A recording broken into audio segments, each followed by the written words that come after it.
Hey, Pardon My Take listeners, you can find every episode on Apple Podcasts and Spotify. Prime members can listen ad-free on Amazon Music. On today's Pardon My Take, we have our good friend Paul Bissonnette, BizNasty, in studio. Awesome time with him. We talk hockey playoffs. We do a little guys on chicks with him. We are recording the start of the show on Zoom because we watched all the playoff games, so you get all the recaps. The Celtics game, the Warriors Grizzlies game, the Capitals game, the triple overtime game. We've got it all, but make sure you listen for Biz as well. He also has an awesome interview out now on Spit and Chicklets with Wayne Gretzky. Ever heard of him? The great one. Go listen to that as well. And then we have Hot Seat Cool Throne. So great show for you on Wednesday. And we are brought to you by our friends at Roman. Go to getroman.com/take to get $10 off when you choose a monthly plan. Look, we all know that change doesn't happen without action, whether you're looking for gains at the gym or better experience in the bedroom. There's never any shame in showing up for yourself and your health. The folks at Roman, an online men's health company, are changing the game with Roman Swipes, the secret to longer lasting sex. Roman Swipes are a clinically proven way to last longer in bed. They're effective, easy to use, and fast acting, but don't require a prescription. Roman can ship swipes to you in discreet, unmarked packaging, and each swipes packet is small enough to hide in your wallet for whenever you need it. They're super easy to use. Just take the swipes out of the packet, swipe it on, let it dry, and you're good to go. That's it. So go to getroman.com/take to get $10 off when you choose a monthly plan. That's getroman.com/take, getroman.com/take. Okay, let's go.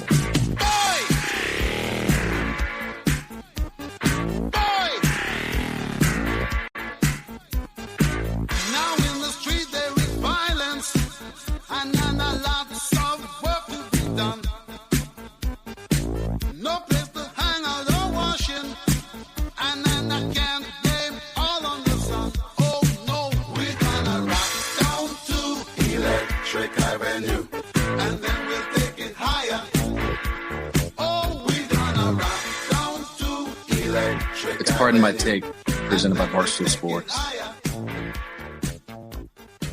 Welcome to Pardon My Take, presented by getroman.com/take. Get $10 off when you choose a monthly plan. Today is Wednesday, May 4th. May the 4th be with you.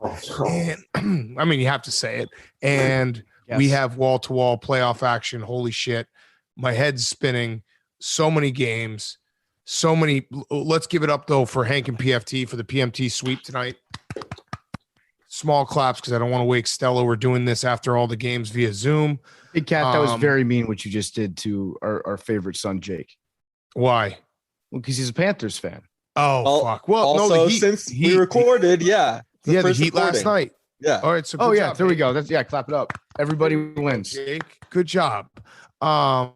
Yeah, great night of playoff action. I don't even know where we want to start. I mean, should we start with basketball and then go to hockey? We have a ton of hockey with Biz. Yeah, should we start with basketball? Let's start with basketball night. I think the people want to know Hank's thoughts right now. He was the one that said he's not even thinking about the panic button. Turns out Hank was right. Turns out making 23 pointers in a game is a good thing, and you win most of those games when you're able to do that. Yes. Yeah, I was traveling, and by the time I got to my hotel and in front of the TV, the game was over. So that was always a nice thing to when you like.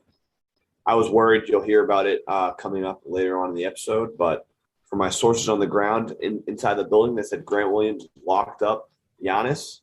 Celtics hit 1,000,000 threes. Mini Wamping still back on. I mean, that would help for Mini Wamping because, like PFT said, the Celtics just hit everything. Jaylen Brown was incredible. Al Horford was incredible. Jason Tate, Grant Williams, like they all, although Grant Williams did try to legitimately armbar Pat Connaughton. Like he actually tried to snap his elbow in half. It was Kelly Olynyk. Yeah. But that was what you expected. I mean, I think we all said it on Sunday when the Bucks won game 1. We're like, this is going to be a 7-game series. Both these teams are really, really good. And you expected an answer like this from the Celtics tonight because they're a really fucking good team. And now we get to watch it like counterpunch when it goes to Milwaukee for game 3, which is, I think, on like Saturday. Next Tuesday. Yeah. Saturday. Dude, when they said that, they're like, we'll see you Saturday in Milwaukee. I was like, wait, what day is it? Is it Thursday? That's actually insane that we have to wait that long for it. But I think what we saw in game 1 Like the Celtics aren't going to shoot that poorly as they did in game 1. They're probably not going to shoot as good as they did tonight again in game 3. So it's like somewhere in the middle. And obviously like the Bucks, I think I saw somebody tweeting about like hypotheticals about what would happen if Chris Middleton had played today. And they're like putting in his stats to the game, his probable stats. That's the level of stat like the deep analytics that we've reached now, where you're able to run like probable simulations if Chris Middleton had played tonight. He didn't play, and they got smoked. It was just that was in itself a whomping. It's when you have two really good teams. We'll get to the Grizzlies because the Grizzlies had a great answer tonight as well. When you have good teams at this point in the playoffs, like it's hard. It just you always expect that answer, especially at home. And I actually like looked at the line beforehand, and I was smart enough to be like, the Bucks is a total trap. Do not bet the Bucks. But I didn't have the balls to be like, yeah, the Celtics are going to whomp them. But I feel like I get half credit for being like, do not bet the Bucks. No, Big Cat, as someone who gambles as much as you do, you should know like that. Feel free to count that as a win. Yeah. Like a straight up win. That should be worth a unit. I just didn't have the balls to pull the trigger, but I knew right away. I was like, that's pretty much the same line as Sunday after the Bucks beat them pretty soundly. That makes no sense. Yeah, it's like jazz music. The most important notes are the ones that they don't play. The most important bets you'll ever make are the ones that you don't put in at the last minute. Yeah, so I mean, this is Saturday night. What is Sunday, Tuesday, whenever Saturday, the game is? 3:30. Saturday, 3:30. We'll be in Vegas. So we'll be at noon. Oh, geez, Noon that's 30. early. That's early. 12:30. Yeah, make sure you buy the fight this weekend on DAZN.com/Barstool. Make sure you buy that link. You can hear us call the fight. Hank, you feeling good now? You feeling back? I feel good. I feel back. Like you said, you're going to hear about some of my fears, nightmare I literally had last night. That is washed away. Mini Womping back on. Okay. Only other note I have is that I wish fucking NBA home teams wore white. Agreed. It pisses me off. Agreed. But it is what it is. I like the green jerseys though. I think the green jerseys in Boston always play. I think they play in Boston. The black ones, I don't think you should ever wear those at home. I think it should be. You should have 2 jerseys for the playoffs, and then during the regular season you can do the alternates and that stuff. But it's like you should have your home jerseys, away jerseys, and you wear your home jersey at home, away jersey away. Nike ruined NBA jerseys because there's like every team has 15 jerseys and they all wear like these weird jerseys. We talked about this last year. Remember when the Heat were just wearing the Pacers jerseys? Yep. They just ruined it. There's each team should have at most 4 jerseys. The all-time funniest is when you see the Knicks in the playoffs and they're literally wearing a jersey that has Michael Jordan on it. Yeah. It's a black and they wear the black jersey with the black court. That's one of the worst looks ever when the Knicks do that. Yeah. You don't get more cucked as a Knicks fan than tuning in to watch your game or your team maybe win a playoff game and Michael Jordan is just staring you in the face still. Gary V probably like sees that and he's like, I want to just shoot myself and my whole family and then go make millions. Imagine for a second. All right. So next game, Grizzlies, Warriors. Great answer by the Grizzlies. The Warriors shot so bad. It also was like the eye poke cheap shot game of the century. Everyone got their eyes poked. Dylan Brooks. I think Gary Payton's probably gonna be out for the rest of the playoffs. That was the way I judge, like, and I think they actually should just take this for flagrants going forward. I judge it's the only thing that you can make an analogy to pick up basketball and not sound like a douchebag. But I basically judge flagrant fouls. Would this foul start a fight in a pickup basketball game? That one would have started a fight instantly. That's like, the one. Instantly. Not and everyone who's played pickup basketball knows there's difference. There's the jawing back and forth, chest to chest. These guys aren't actually going to fight, and then there's the fight. That would have Dylan Brooks, what he did to Gary Payton, it was like a double whammy in the air, in his back. Terrible foul. Yeah, it was awful. That's literally as dirty as fouls get in basketball. I can't even think of one that's worse than like the undercut is pretty bad, but this is like the undercut's evil cousin. This is the Waluigi of undercuts, where you're getting the guy from the back and you hit him in the head. You knock him down. Hip. And his hip. I think he's got a broken elbow. So that should be. Here's what they should do. Adam Silver, if you're listening, I know you pay attention to all the social media. That should be a flagrant 3. That's a flagrant 3. And if there's a flagrant 3, here's the rule. The other team, they get to pick which one of your guys is kicked out of the game. No, I was going to say if it's flagrant 3, it should not only be kicked out. You can kick anyone else out of the game, but you should also, if you advance, you should get to pick a player of the same stat levels to then be on your team for the next round. I kind of, as the guy that got hurt. Yeah, right. Like you lost Gary Payton Jr. You should be able to. The Warriors can find someone on the Grizzlies roster that has, like, you can maybe make a rule. It's got to be within, like, I don't know, like 15% of their usage rate or whatever. And you get to pick that person, and that person's on your team if you advance. You could do that with the current player in the league. You could do that with someone who's entering the draft already, or you could take that player's dad. So Gary Payton comes back and plays for your team in the next round. By the way, I didn't even see it, but were people hating on Ja Morant's dad? I went to look for Ja Morant because he got poked in the eye, and I was trying to see what was happening with him. And like all the tweets, it was one of those situations we talk about with Twitter where you can't find the actual tweet, like the bad tweet. All you can find is people defending against the bad tweet. So it was like, don't come at Ja Morant's dad. I couldn't find where the epicenter of this started, but that seems like an absurd thing to even start tweeting about, being like, fuck this dad who's like super supportive and always there for his son. Yeah. It didn't make any sense to me either. It's the one where 99% of people are in agreement on something. We should do that. Actually, we should just pretend like somebody was talking shit about, like, can you believe all the haters out there that say that Deuce Tatum isn't that cute? Well, here's the thing. We got, I think we've said it, maybe we haven't, but we have a live stream that we're going to do, an overnight sleepover live stream that we're going to do at the end of May. And we're going to do Grit Week in August. So just get your plans ready. But the live stream, we got to kill a guy like we did with Tim Allen last time, where he's just trending when everyone wakes up. And I think we got to do that too, where we just basically like defend someone and get them trending and be like, why would anyone say anything bad about this person? Invent fake outrage. Yeah. Who's somebody that could never be hit? Weird. Yeah, we should be like, I won't let them cancel Scott Van Pelt. Yeah, like I would, like you've come for a lot of people, but I will stand up and I will not let them cancel Scott Van Pelt. Scott didn't do anything wrong. I think if you gave us all truth serum, we would say one night in college we probably tried that. The context looks bad in this situation, but you have to understand the full scope of what's going on. Yeah. Like Scott, I know you. I personally, I'm a personal friend of Scott Van Pelt, and I'll just say this right now. I've never known a more stand-up guy in my life. This is totally out of character for him. Well, I can't defend the man's actions. I know that he's better than this, and he'll learn from this situation.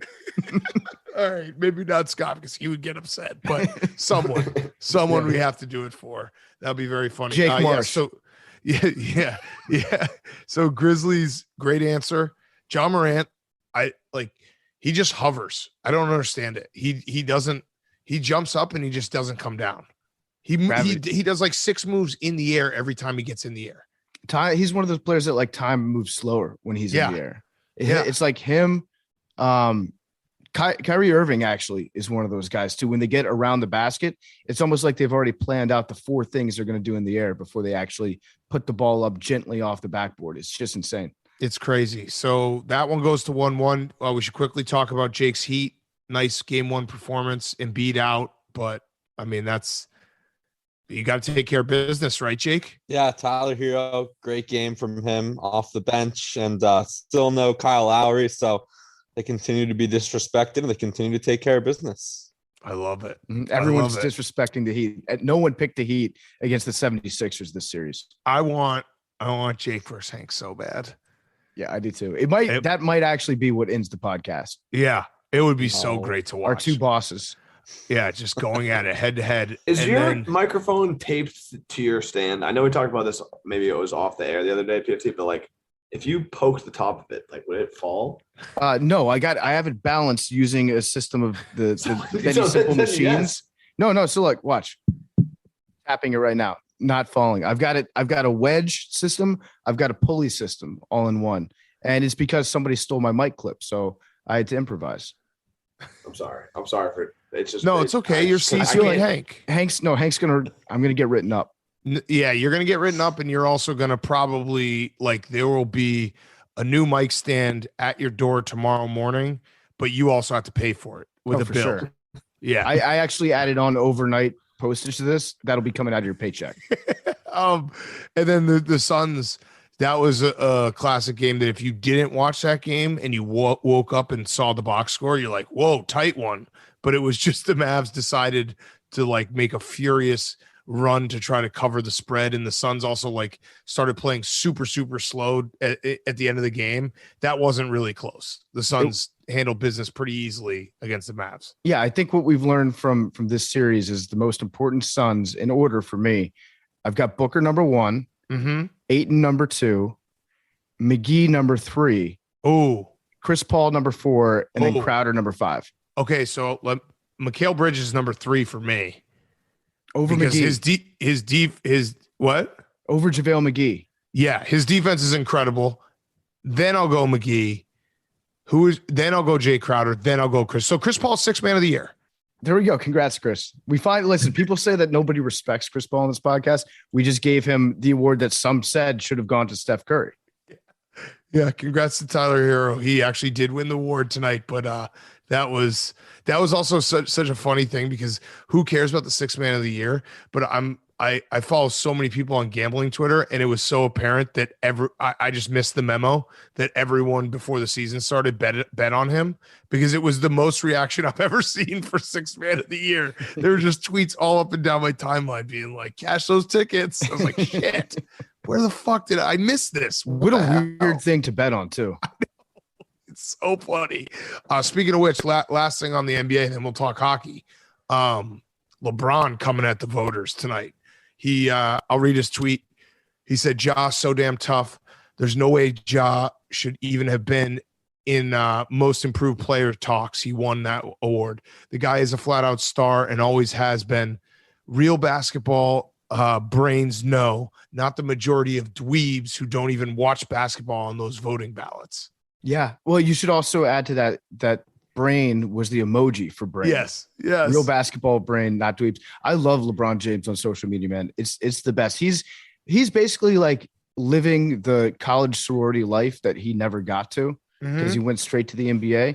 Between his emoji game and then the egregious amount of Instagram stories that he puts up, this guy he's no different than like a 22-year-old in Tridelt.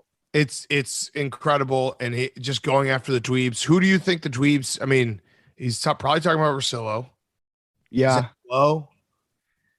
I would say probably Goldsberry too, right? Yeah, these are guys we all love, but like they I think of those 3 guys. I think dweebs, big time.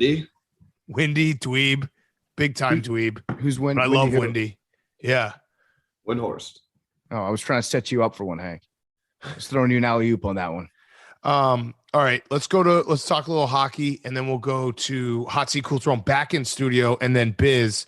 Also, quick announcement, the PMT slot machines have launched in New Jersey, so we're doing a giveaway. If you opt in and bet a total of $200 cash, you get a PMT hoodie, PMT special. Opt in, get risk-free wagering on PMT slots up to $50 in casino bonus. They got our logo all over it. They got Larry. It's awesome.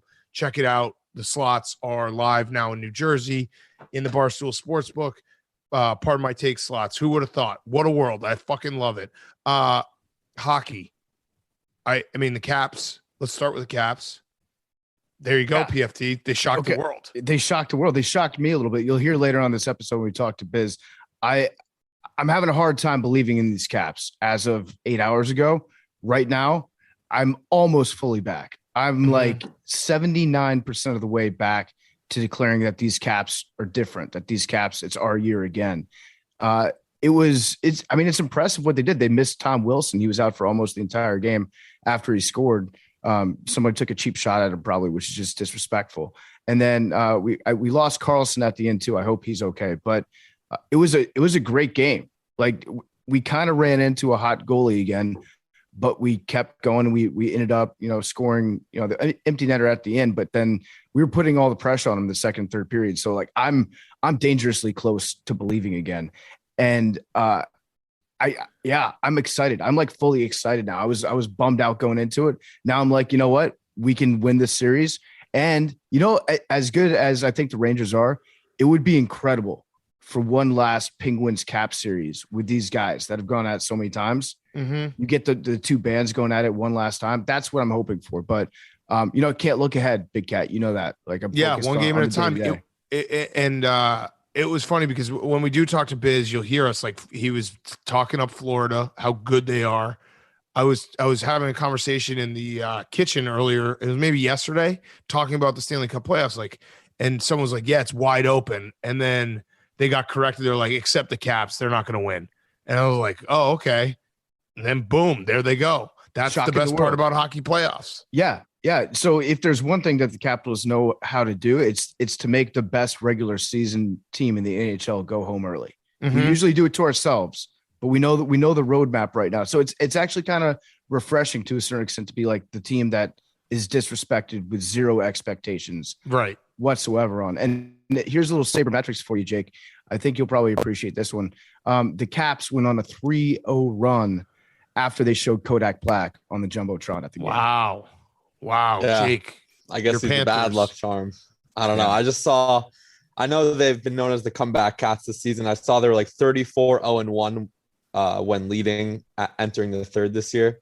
I don't know if they're the comeback Cats. I think Kodak Black is the one that specializes in that building. Mm-hmm.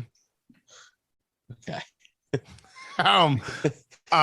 We also had a classic game one, Penguins Rangers, 3 overtimes. Louis Domingue, who the announcer just kept on saying his name because he's the backup goalie for the Penguins that came in and shut the door on them because their starter got hurt. They're just like Louis Domingue.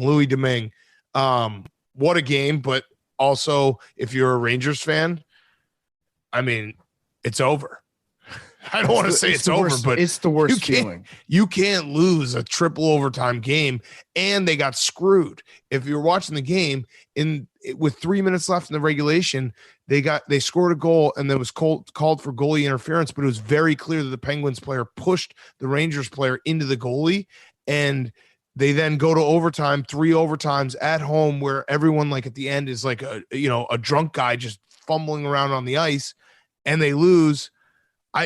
There's no worse feeling than committing, I think it was 6.5 hours, close to 7 hours. No. Sorry, it was 6 hours. 6 hours of your time, or 5 hours, whatever it was, of your time into a hockey game and coming away with absolutely nothing. The worst feeling. At least you have the ref screwed us card. You have the NHL rig card big time, because not only was that penalty very questionable, but also I think they only called one penalty in the entire game on the Penguins. So you can always go back to that and be like, we got fucked over. It's us against the world. I feel bad for Rangers fans. I really do. It's so demoralizing to lose a double or triple overtime game in playoffs. And this is what we talked about last week on the show, which is your bodies are not ready for these long games. And to have it happen in game one, that sucks. It'll suck the soul right out of you. And it was against the backup goalie too. And if you're in the building, guess what? Oh yeah, they stopped selling beer after the second period. So you have to just be sober. Not sober. Hungover by the end of this game. Yes.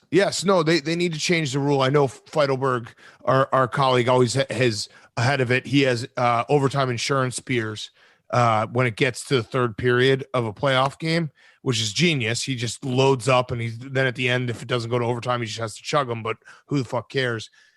Some teams should figure out a way. I don't know if you have to prove that you didn't drive to the game, but figure out a way to keep serving beer into overtime, because you lose your home advantage because everyone's exhausted and hungover and cranky. Yeah.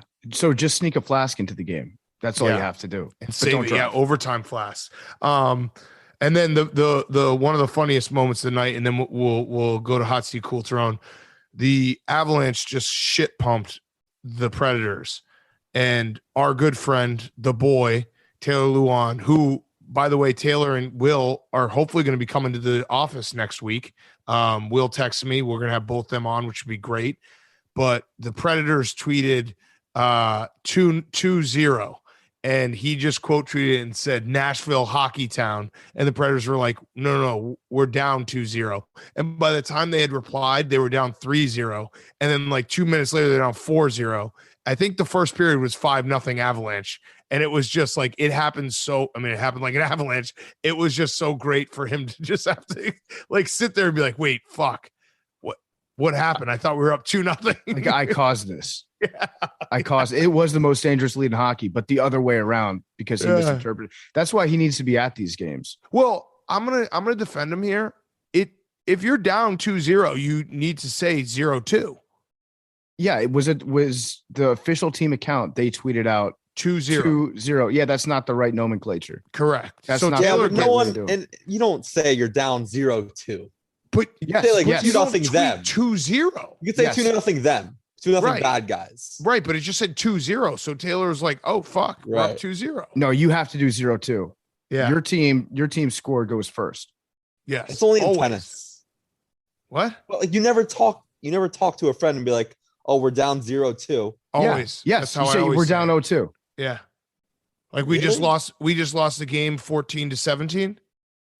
You have to screw it. Oh, I yeah. guess from an announcer standpoint, whenever somebody on TV or the radio is saying it, they always lead with the winning score, right? Yeah, Just but tennis. they say the Yeah. teams. Yeah. Yeah. Or they'll say like the Predators are trailing 2-0. Yeah. Right. But yeah, I think we should just normalize always saying your team first, no matter what. Like, I don't know if you guys saw, but the Cubs lost 1-3 tonight, and there was a fight in the bleachers, and the guys Yeah. were so gassed out. It was literally slow motion in real life. You know what my favorite part of that fight was? I don't know if you caught this, but there's a guy in the background and he's politely asking the old dude to stop kicking the other guy in the head. And he's wearing a positive vibes only hat. Well, he's Yeah, I mean those are our guys, and also I like Bill Burr yelling "twist his dick." So it was literally Bill Burr's doppelganger. I don't know what it'd be, voice doppelganger, voppelganger. Yeah. Yeah, I don't know. I don't know if there's a name for it. It's fucking 12:45 in the morning. Okay. Anything else? Great night of sports. Anything? What else you got? We had Yeah, some things in the Yankee game. Sorry. Yeah. Oh. Yeah. They they hit a home run. Aaron Judge hit a home run, and the guy in the outfield for the Blue Jays caught it, and then he handed it calmly to the young man worth behind him. mentioning. There was Playoff action all around. There was And then one- John Sterling on the call was like, and that'll be out number 3. Yeah. And look at that father giving his son a baseball. There was one person who quote tweeted though on their timeline. It was that video, and then me tweeting about the Cubs fight in the bleachers, and it was like Canada versus US, and I was like, yeah, I'd take US in this. Like, did you see that fight? That was awesome. Those guys were they were literally in the hallway in Inception fighting. Like, it was fucking sick. I think it was the official team account of the Blue Jays tweeted out like a young Yankees fan is crying in the outfield as a Blue Jays fan hands him a home run ball. And I got so excited reading the first part of the sentence to see like just a weeping Yankee fan kid out there. And then it's like, oh no, they're just being Canada nice. Yeah, too nice. What you other thing? think that would happen in the Bronx? They'd fucking Absolutely throw the ball off your face. They throw the kid into the outfield. If I throw the caught kid it, I back. would give it to a Blue Jays fan. If a Vlad Jr. home run happened, We don't want you in the Bronx Zoo. fine. Not a bleacher creature. One more thing, just as a public service reminder to anyone in the DC area, because the Capitals scored in the last minute, you get free McNuggets tomorrow. Don't Wow. forget that. It was a Huge. McNugget minute. Huge. Could have used one more goal for the over, but whatever. That'd be nicer than the McNuggets. It almost happened. Okay, let's get to Hot Seat Cool Throw, and then we got Biz and Biz staying on for Guys on Chicks. Okay, before we get to Hot Seat Cool Throne, we are presented by our friends at Chevy Silverado. It's the strongest, most advanced, dependable, hardworking, everything that you can think of that you need in a truck. Chevy provides. It's the strongest, most advanced Silverado ever. You might not think you're a truck person, but you really are. There's nothing better than driving a truck in the summertime, hauling wood, tailgating, taking the boat to the lake. All of it is done with the strongest, most advanced Silverado ever.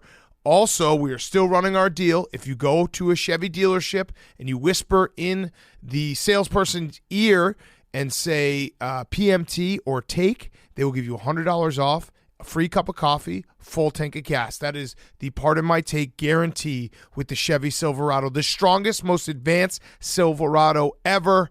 You want this truck. It's advanced, dependable, and hardworking, just like you. Again, if you don't think you're a truck person, you probably are. You just don't know it yet, and there's only one truck for you. It is the Chevy Silverado, the greatest truck ever created. Check it out now, the new Chevy Silverado, the most advanced Silverado ever.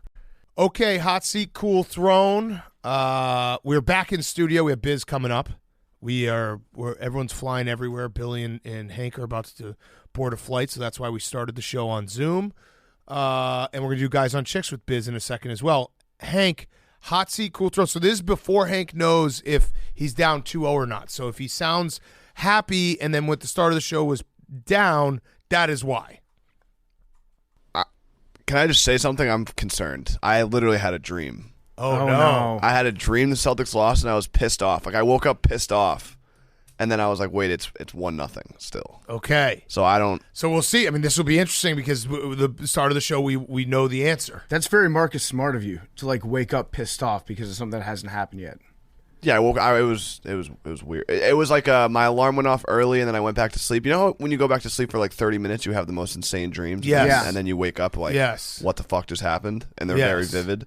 I woke up like pissed off. How did you lose the game? I don't remember.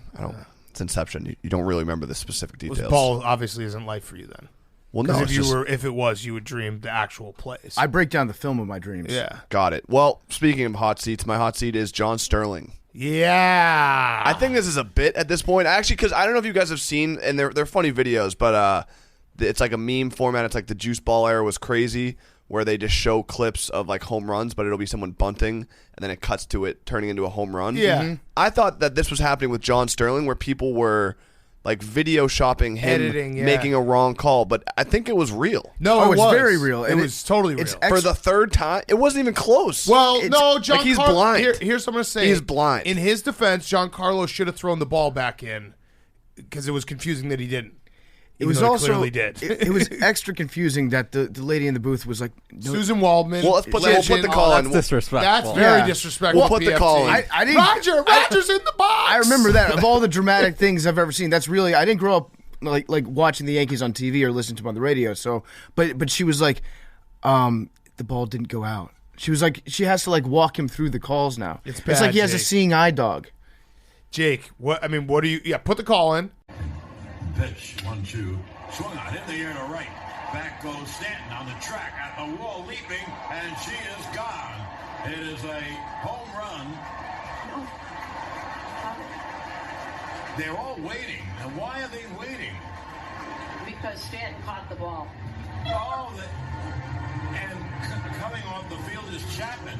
Stanton never threw the ball back in. No, Stanton just robbed Chapman of a home run. Wow. What a play by Stanton. So that was the call. Giancarlo Stanton made a great catch at the warning track, at the wall. Jake, this is a legend of the game. He's your hero, I'd imagine. One of them. What are you going to do? It's time to take him out back and shoot him in the face. No. Metaphorically. Maybe. Yeah, sure. Yes. I think his contract's up at the end of this year.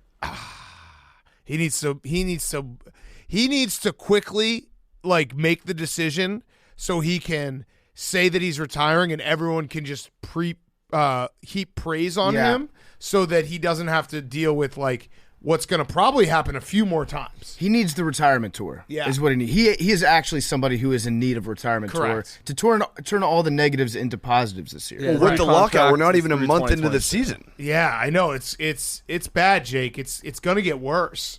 I'm not saying he needs to step down or retire. But Probably just shouldn't be doing play-by-play. that's by You the way, said it, not me. No.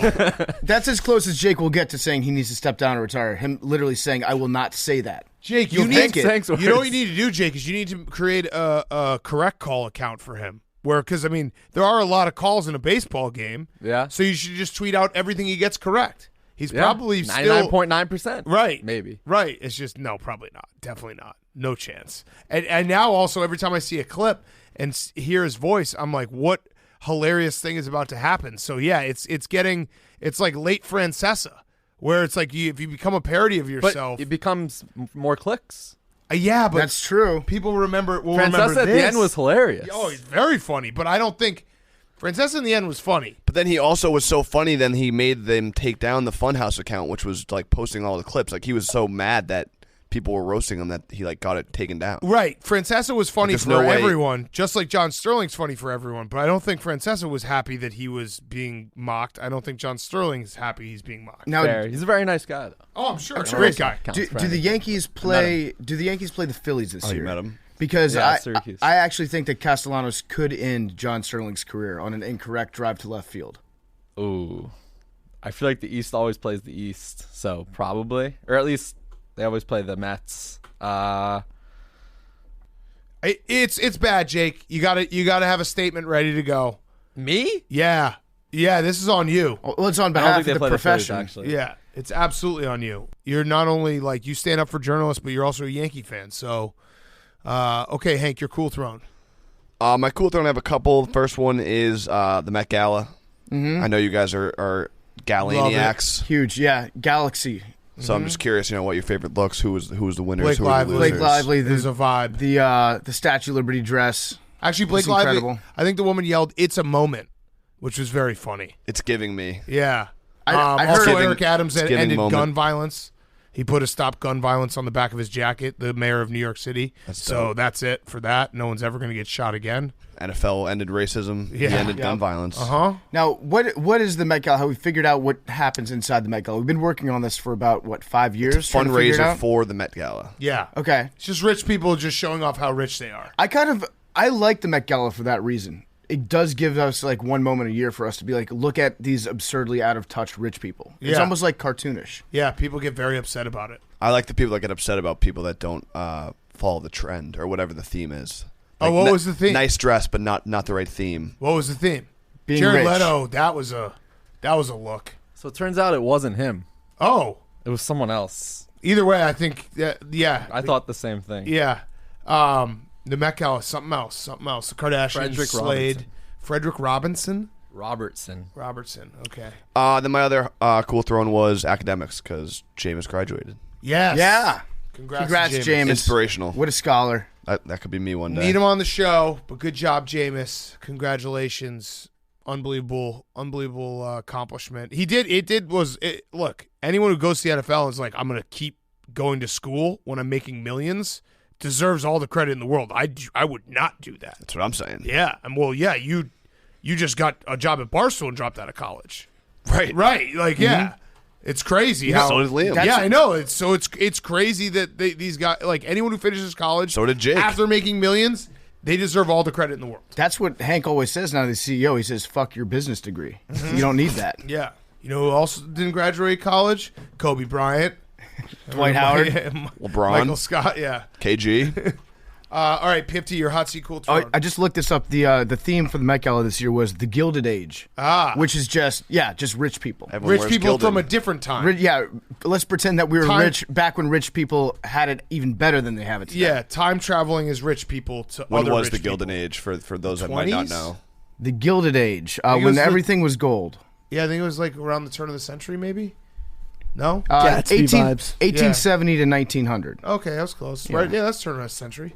Okay, PFT, your hot seat cool throne. Okay, my hot seat is Hugh Jackson because the NFL just conducted an investigation to Hugh Jackson's claims that he was paid to throw games, and they concluded that no, it's literally impossible to tell whether or not Hugh Jackson was intentionally losing games or if he was just being Hugh Jackson, since there's such a big body of work behind him to establish the fact that this is what Hugh Jackson does. That's tough. It's like the lines are so blurred between being shitty and throwing games, we can't make a decision here. Yeah, there's not a jury in the world that would convict Hugh Jackson of doing anything intentionally, much less losing games, Damn. which is what he would normally Poor do. Hugh Jackson. But Hugh Jackson did succeed in what Hugh Jackson does best, which is getting his name in the news for like 3 weeks. Well, all he has to do with that is just text Mike Silver. That's true. He's got a pretty big. It's like pleading insanity. It's like Hugh Jackson. He's just charged with being Hugh Jackson. Right. You can't charge him with incompetence. Yes. My cool throne is unknown substances in your workout supplements, because that's what DeAndre Hopkins is saying happened to him. He got suspended for 6 games next season, which is going to be the first 6 games of the year. Remember when I said on Thursday night? There's something weird going on. Something weird going on. I did say that, did I not? I was like, there's something weird going on. The fact they're getting all these receivers, they have DeAndre Hopkins. We were trying to figure out if Hopkins was going to be hurt going into next season. Turns out he's just going to be out going into next season. And so he's working hard to find out how this could have possibly happened.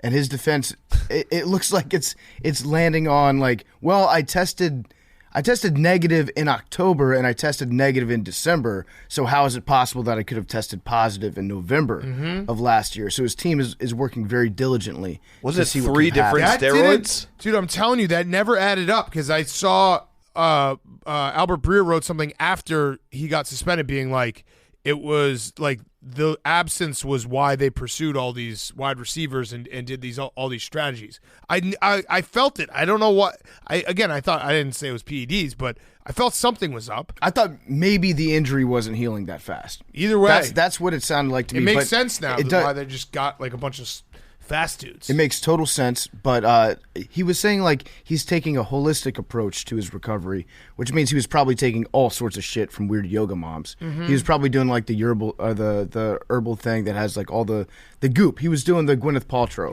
recovery, and I don't think that she labels her products correctly. Yeah. Billy? Thoughts, Billy? Steroids?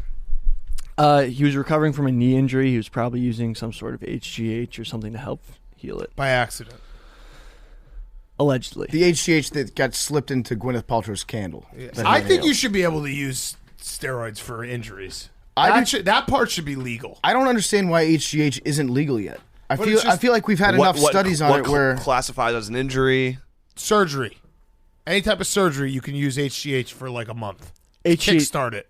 HGH can mess up your pituitary gland and also increase risk of cancer. If you have a tumor or any cancerous cells, it'll increase cancer production. Yeah, I don't know anything about HGH, but I'm just gonna take a wild guess that the drug that makes you feel young and strong again probably has some side effects. That's usually how life works. Yeah, like anything that's awesome actually sucks. Yeah, anything that gives you the ability to turn back time. It's just going to kill you sooner. I was thinking about that the other day. Name one thing that's good, that people love, that isn't actually bad for you.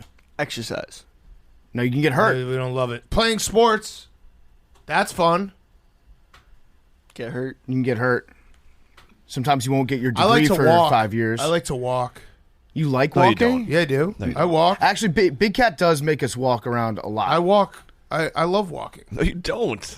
Dude, look at my fucking Fitbit. I'll show you my steps. You don't remember when we first moved to New York and every time we'd want to go somewhere? Yeah, because Hank and I would be like, is crazy. Let's get in a cab or let's take a subway. Public transportation. But Big Cat would be like, it's only 20 minutes. Let's just walk. Yeah. Walking is the best. You control your own destiny. You don't have to deal with Ubers or trains or anything. You are your own transportation. Walk. There you go. That's your answer. All right, my hot seat is ball sacks, because Luka got hit in the ball sack on Monday night by Jay Crowder, and that is like, just off the top of my head, like the 15th nut shot we've had in the NBA playoffs. You saw Robert Williams, he almost died. They had to cut to commercial break because he like fell down on center court. I was like, oh my God, is he dead? And then he came back. He's like, no, he just got hit in the nuts. It's also very funny because I had I tweeted like, oh, Robert Williams got that like deep in his belly feel, and some verified Twitter account woman retweeted me. It was like, is this real? And it was like 150 replies of dudes being like, yes, very real. Like, it's just very funny. Women don't realize that childbirth is not that hard when you've gotten hit in the nuts and your like balls feel like they're gonna explode and your stomach feels like it's gonna like cave inside of itself. It's an immediate reaction. Much worse than a period. It completely debilitates you. Much worse. It's like having like all of your periods at once. Yeah. But this has been like it's a pandemic because everyone's just kicking each other in the balls. I really do think the NBA, like, Adam Silver is probably the number one commissioner to listen to the fans and like do things that the fans want to do to make the sport more fun. If you get a flagrant one, you should get to kick the guy in the butt in the ball's back in center court. How awesome would that be for fans? To kick him. Yeah, well, that's what happened last night. Jay Crowder kicked Luka Doncic in the nuts. So I feel like when we were growing up, did some people wear cups when they played basketball? No, never. I think, Absolutely I think not. it happened in like the 90s. No. I think that there was a moment where they wore cups. No. That sounds like you wore a cup playing basketball. No, I never wore a cup playing basketball. I'm saying like professional athletes. No. Cups in general are just an awful invention, is what I'm getting at. Because like if you've ever been hit in the nuts when you wear a cup, it's a different type of hurt. It actually hurts kind of the same, but it hurts a little bit more. Well, if it hits dead on, there are like I'm playing baseball. You've definitely had a moment where it's hit the cup like perfectly, and it's like, ooh, nothing happened. That was awesome. That's a great feeling. The catcher. Yeah, the catcher. That's a great That's really feeling. the only position that I think should wear a cup. But yeah, we need a new rule to deter this happening. Which I mean, you telling me that you wouldn't like be a little extra excited to go to a game, being like tonight I might see a guy just get smoked in the nuts. What if we went the other way? It's Jackass. So Jackass in the NBA. It is funny to see whenever it happens. Right. It gives all of us a nice little laugh. If it happened more, that would almost be better. What if it was like almost broke up this podcast? Yeah. Yeah, it's true. If you get hit in the nuts, then it's not a foul. The penis is not a part of the body. Yeah, that would be bad because then Draymond would just he would just be grabbing dudes' dicks. Delhi Hall of Famer. Right. Oh. All right. My cool throw is Reds fans. The Reds are. Let me see what their record is. It's actually 3-19. 3-19. They might have.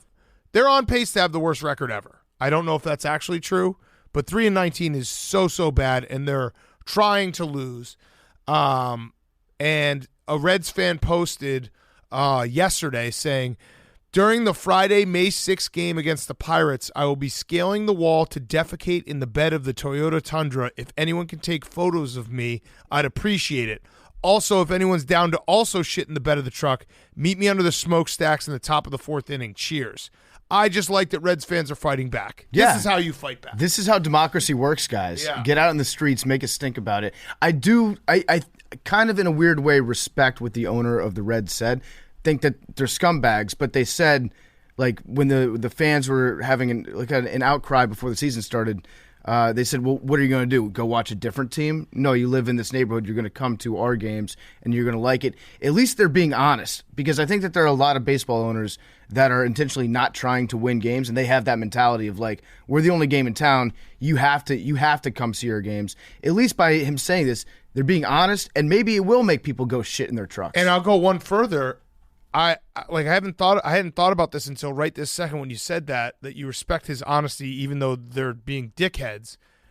I wouldn't be surprised if they saw the Bengals go to the Super Bowl and they're like, people are in a good mood. We can be real fucking assholes right now. Yeah, because they're just excited about the Bengals. We can get away with it. Yeah, right. The town's happy in general. Right, like so we can get super villain. We'll use the Bengals' wake and just be complete assholes. Because it's like the only time that they can't complain about the Bengals.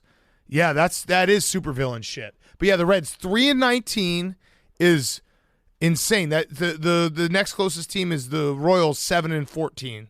But 3-19, what does that work out to, Jake? Quick math. I think I saw on pace for 22 and 140. Oh my god! Holy fuck! Oh my god! Oh my god!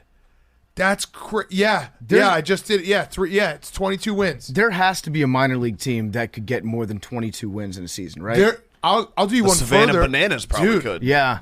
Hold on. I saw a tweet the other day. There's a Mexican team that could absolutely fucking beat them because it was basically the entire top of the lineup was guys who have played in the MLB and guys who recently have played in the MLB. They absolutely could beat the Reds. What? I'm looking for it. Filibuster. And they have some like good veterans on their team too. I think they're dealing with injuries. They have Tommy Pham, you've heard of him, Mike Moustakas, Joey Votto's still there. I don't know. Yeah, I mean, Bring back Adam Dunn. Yeah, the big donkey. Get all the old guys back. Get Chris Sabo back, Eric Davis. I bet you like a Reds Legends team could probably get more than 22 wins. Yeah, I mean that's so bad. 22 wins. Just imagine being the guy that picked them to make the World Series. Did you? Yeah, you never know. It's a long season. I picked the Mariners. I think they're in first. That's never gone bad for them. Will they be buying or selling at the trade deadline, the Reds? That's interesting because they don't really have anyone to sell. Really, Well, they're like, also hey, doing do you want the, Joey like- Votto's corpse? They're doing the thing where if fans show up with trash bags on their head or like kind of shirts that are making fun of the team, they like kick them out. Well, that's what happens if you don't let people State-run media. exercise their First Amendment rights to show up with bags on their heads. They're just going to go further and take a shit in your Toyota Tundra. Yes. All right, here it is. I found it. Top 5 hitters in the Monclova lineup were Keon Broxton, Josh Reddick, Addison Russell, Chris Carter, and Pablo Sandoval. They're better than the Reds. Yes, That easily. team is better than the Reds. Easily. It's so crazy. They should just – that's fucking insane. All right, Billy. My hot seat is Quebec. There's a bunch of polar bears that are surrounding Quebec, and they had to shoot one recently. Just interesting that there's polar bears invading a city. Like they're teaming up? Like they're laying siege There's to a the bunch city? of polar bears just like roaming in Quebec. In cahoots with the truckers? They might be. This is like Freedom Riders? like Yeah. King's Landing all over again. Exactly. Damn. And my cool throne is Minnesota and Canada. The reason why they can't land good free agents to make their hockey teams good is because of taxes. Yeah. That's what I found out. Okay. Yeah. Also, all-time scumbag move by that Minnesota Oh player my last God. night. As a Wild fan and watching the first game, like I might as well just rip that ticket up and let's- fucking throw it in the trash. Yeah, let's save that. Let's bring True. it up with Biz, but it was an all-time scumbag move. We'll get his take on it. Jake, your hot seat, cool throne. My hot seat's Charles Barkley. He doesn't know how to tie a tie. I don't know if you guys saw this video How from. is that possible? He wears a tie Did you see literally that? every day. For Yeah, the last Ernie Johnson 25 corrected him. years. The skinny part was longer than the thick part, and Ernie Johnson called him out last night. Whoa. Did he have it like tucked into the buttons? Yeah, I think it's I've done because that of where before. he was sitting. You couldn't really tell unless he called it out. So There's certain things, like, as maybe we can do it as a Mount Rushmore in a month or two, but like that you have to be able to know how to do as a man. Otherwise, it's like throwing a baseball, tying a tie, changing a tire. You don't have those? I'll be honest, I didn't can't learn how to change a tie a tire. tie until senior year of college. Really? Yeah, until I consistently had to start wearing suits. And we're just talking regular tie. Bow tie, fuck bow ties. No, They're Billy actually tied my bow tie the other day. You clip on a bow tie. Yeah. Or you do the thing where it's got the strap that goes around and you buckle it in. Dude, if you get like the legit bow tie, that's weird. Jake, you never had to take like a class that wasn't a class at Syracuse? We didn't have to start dressing up until like senior year. We weren't on camera Jake, can you remind me as much. when we're all back next week? We got to make a video that just is simply how to tie a bow tie, I don't know how to do that, No, yeah. I know, but just have us being like, please subscribe to Pardon My Take, because I feel like the how to tie a bow tie videos always Oh, yeah, get they go the viral. most. Like that's immediately what people do because no one knows how to tie a bow tie. It should be a documentary of us walking to Men's Warehouse, Yeah. purchasing one of the bow ties that you clip on and just saying subscribe to Part of My Take. Yes.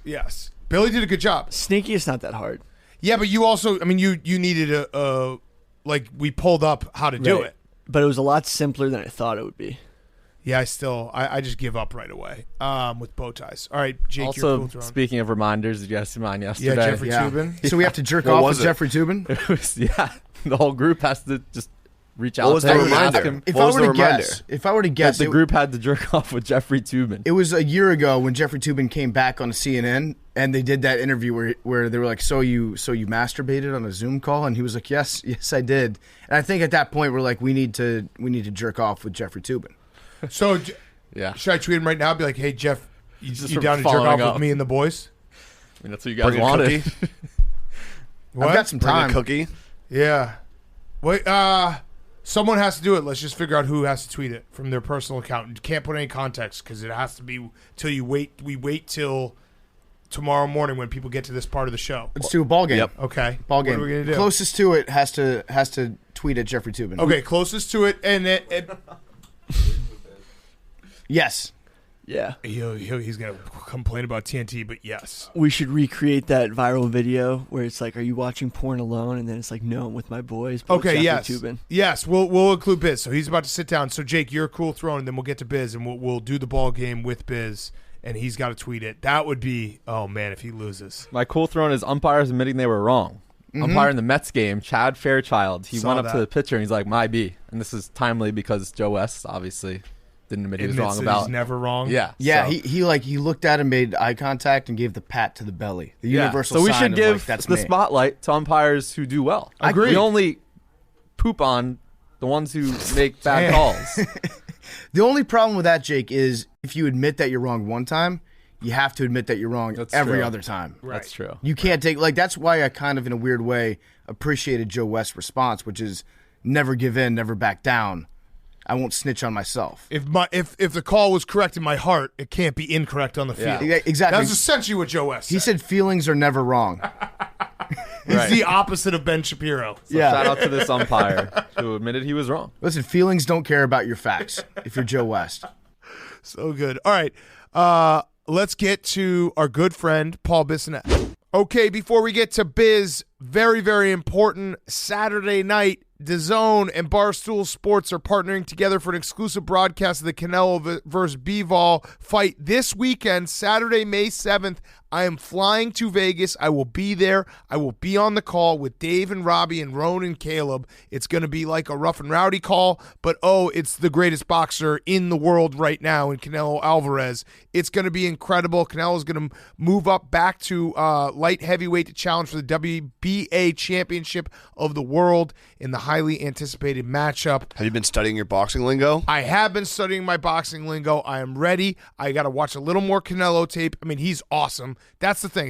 It's going to be an electric fight because it's Canelo Alvarez. So that's going to be incredible. You can prepare for the fight by catching up on Barstool in the Corner on YouTube and watch the fight exclusively at DAZN.com/Barstool.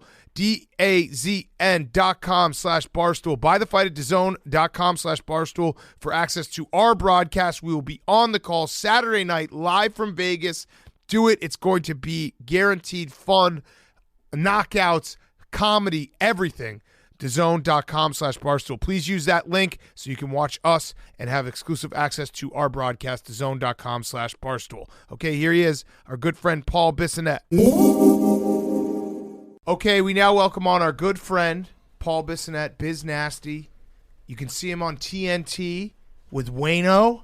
Do you go by Wayne? Just got off a Zoom call with Wayno. He is fired up. He says he feels like he's playing in these NHL playoffs. That's how pumped he is for our first playoff broadcast, which starts Thursday. On TNT. Right, because ESPN started. Thank you so much, Billy Football, who just got me a glass of water. Great assistant you have here. Do you call him Wayno? Yeah, I call him Wayne. I just right, it makes that's cool. Yeah, So Biz here, Spittin' Chicklets. They got coverage all hockey playoffs, best hockey podcast in the world. That's not even up for debate. He's here in studio. So Biz, we want to talk playoffs. We have to do something though first.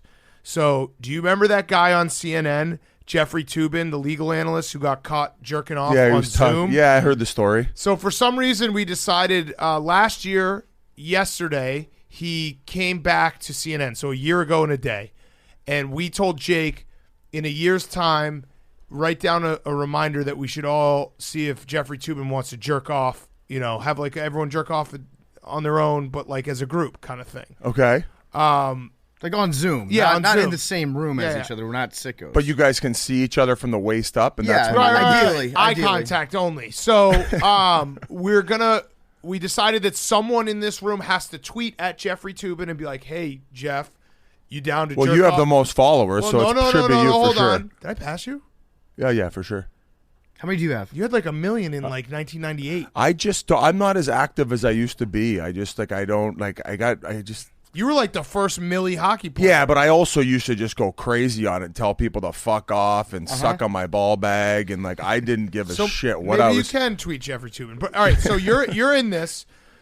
The loser has to say, "Hey, Jeffrey Toobin, want to jerk off with me and the boys?" The last guy to come, is that the loser? No. I think we're all winners. It's not a competition. It's just camaraderie. Well, you just said the loser. How have the rules been established as to you would lose this competition? Well, because the person who would lose the competition has to be the one that initiates the jack-off session. So it's ping pong balls. It's totally random. We're guessing ping pong balls. The loser of the ping pong ball, so the person who's closest to the number that comes up, has to tweet, hey, Jeffrey Toobin, you want to jerk off with me and the boys, and can't talk about it until tomorrow when this show comes out.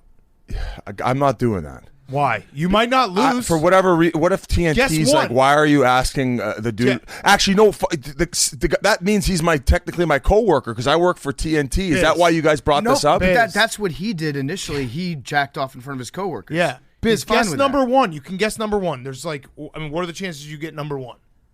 I'll say 99. Do you want to say 99? Yeah. All right, so get memes in here because he's got all of our numbers. We texted memes. This is fucking. I guarantee this is rigged. Look at Billy football. It's He has not no rigged. clue what's It's not going rigged. on. Here's the number. Are you wearing the same outfit as yesterday? Yes, he is. Who's up second? No, we all texted our numbers over. So I So said memes has them all. So someone's going to lose. I want to get up and see this machine because I think you guys are going to try and fuck me. Are you picking 99 in honor of Wayne Oh, Gretzky? no, it's 87. Oh, no. Who's closest, memes? What were the numbers? Billy. No. Billy did 69? That means Biz is closest. 99. Wait, closest has to do it? Yeah. Oh, I thought it was farthest away. No. This game sucks. Do you want to do farthest away and do one more spin? No, I want to get on to moving to questions about hockey, not me tugging off on a Zoom call All right, one more spin. with my coworker. All right, one more spin furthest away. That's fair. One more spin furthest away. So if it's if it's like 2, you're going to lose. I'm going to say 67. 11. Who's furthest away? Billy. Also Biz. Billy is. No, I said changed my 67. number. I he changed my his number. number. Too bad, Billy. Tweet it out, buddy. Do All right, something Billy, around tweet here. it. Other Billy, than fucking tweet play tummy sticks with the Liver King. I don't think your mic's on. You're just all ahead, out of Billy. sorts. How come we can change his number? Yeah, we let him because he's our guest. Okay, I'll tweet We it don't- out. All right, so tweet it out. We don't want Biz to get fired. Yeah, tweet it out. I might get fired. No, you're not. you'll get From fired what? if You don't even have a do this. job. Yeah, tweet it out. Just tweet it as simple as possible. Hey, Jeffrey Tubin, you want to jerk off with me and the boys? We're paying you in bone marrow from now on. Now that you're buddies with the Liver King. So what I love about this developing Billy versus Biz rivalry is like a year ago we tried to get Billy to fight Biz, and Billy was like, no, he'll kick my ass. Now Biz really wants to do it, and Billy has been talking like he will fight you. And Rough and Rowdy, I think there was an official challenge thrown down. My whole theory is I don't think I want to fight somebody, or I know I don't want to fight somebody who it's not like a genuine hate. Yeah. And I just can't hate Billy. He's just too likable of a guy. We have a lot of spend a little time around him.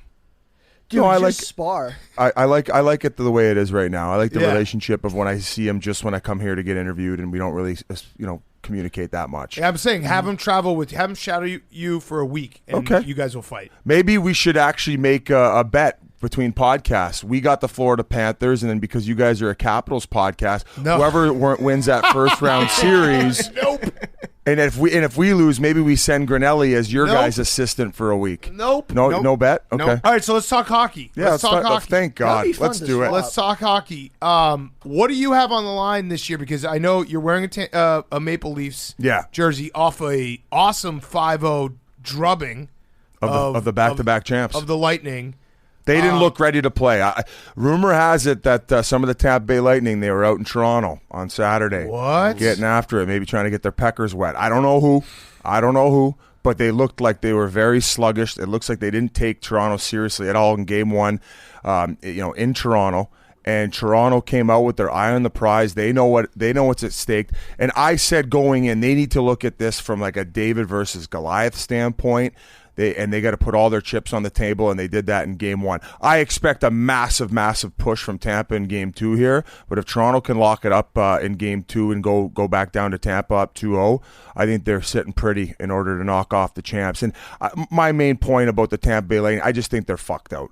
You know when you just been fucking all night long, and finally it's 6 a.m. and the sun's coming up, and you're like, I'm blowing dust. They went back to back, man. They did a bubble championship. That's a lot of games. A lot of games, a lot of hockey, a lot of like your central nervous system can only handle so much, right? And then on top of that, afterward, they're fucking crushing 60,000 Blue Lattes for the next month. So your body can only handle so much. So I think that the Tampa Bay Lightning are done. So how does that work when a team goes on to a playoff road game and they've got 2 nights? So you said they went out on Saturday night. The game was on Monday night. Do they usually stay in like those 2 nights? Or is it like I can understand being like, hey guys, let's not go out and get mangled the night before the game. But I feel like 2 nights before, most teams would probably do that, right? I would. First of all, I heard it from a little birdie, a little chirp chirp. Mm-hmm. I don't know if it's exactly true, but 2 nights before, even regardless, if it's playoff hockey, you're staying in. you're putting one in your belly button around 11, and then your lights out. That's it. Nice little ambient cocktail and good night, Jim Kite. Right. All right. So the Leafs.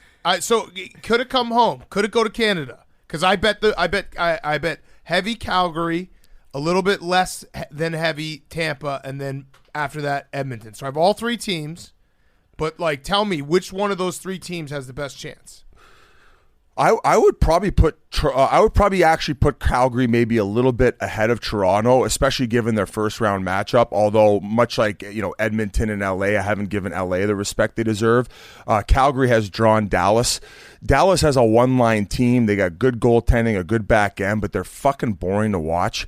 Their fans are hardcore down there in the Big D. They had that magical run a few years ago where they just kind of found a way and put it together with guys like Jamie Benn and Tyler Seguin, who I'm sure you're familiar with being a Barstool employee and the fact that he crushed half of Boston. But if they can get that secondary scoring going, Calgary, they haven't had much experience or success in the playoffs. But as far as Calgary's lineup, they locked in their number one goalie this offseason, that Markstrom. He's an absolute stallion Swede I think he had 9 shutouts. They play an overall unreal team defense. They are big and mean on the back end.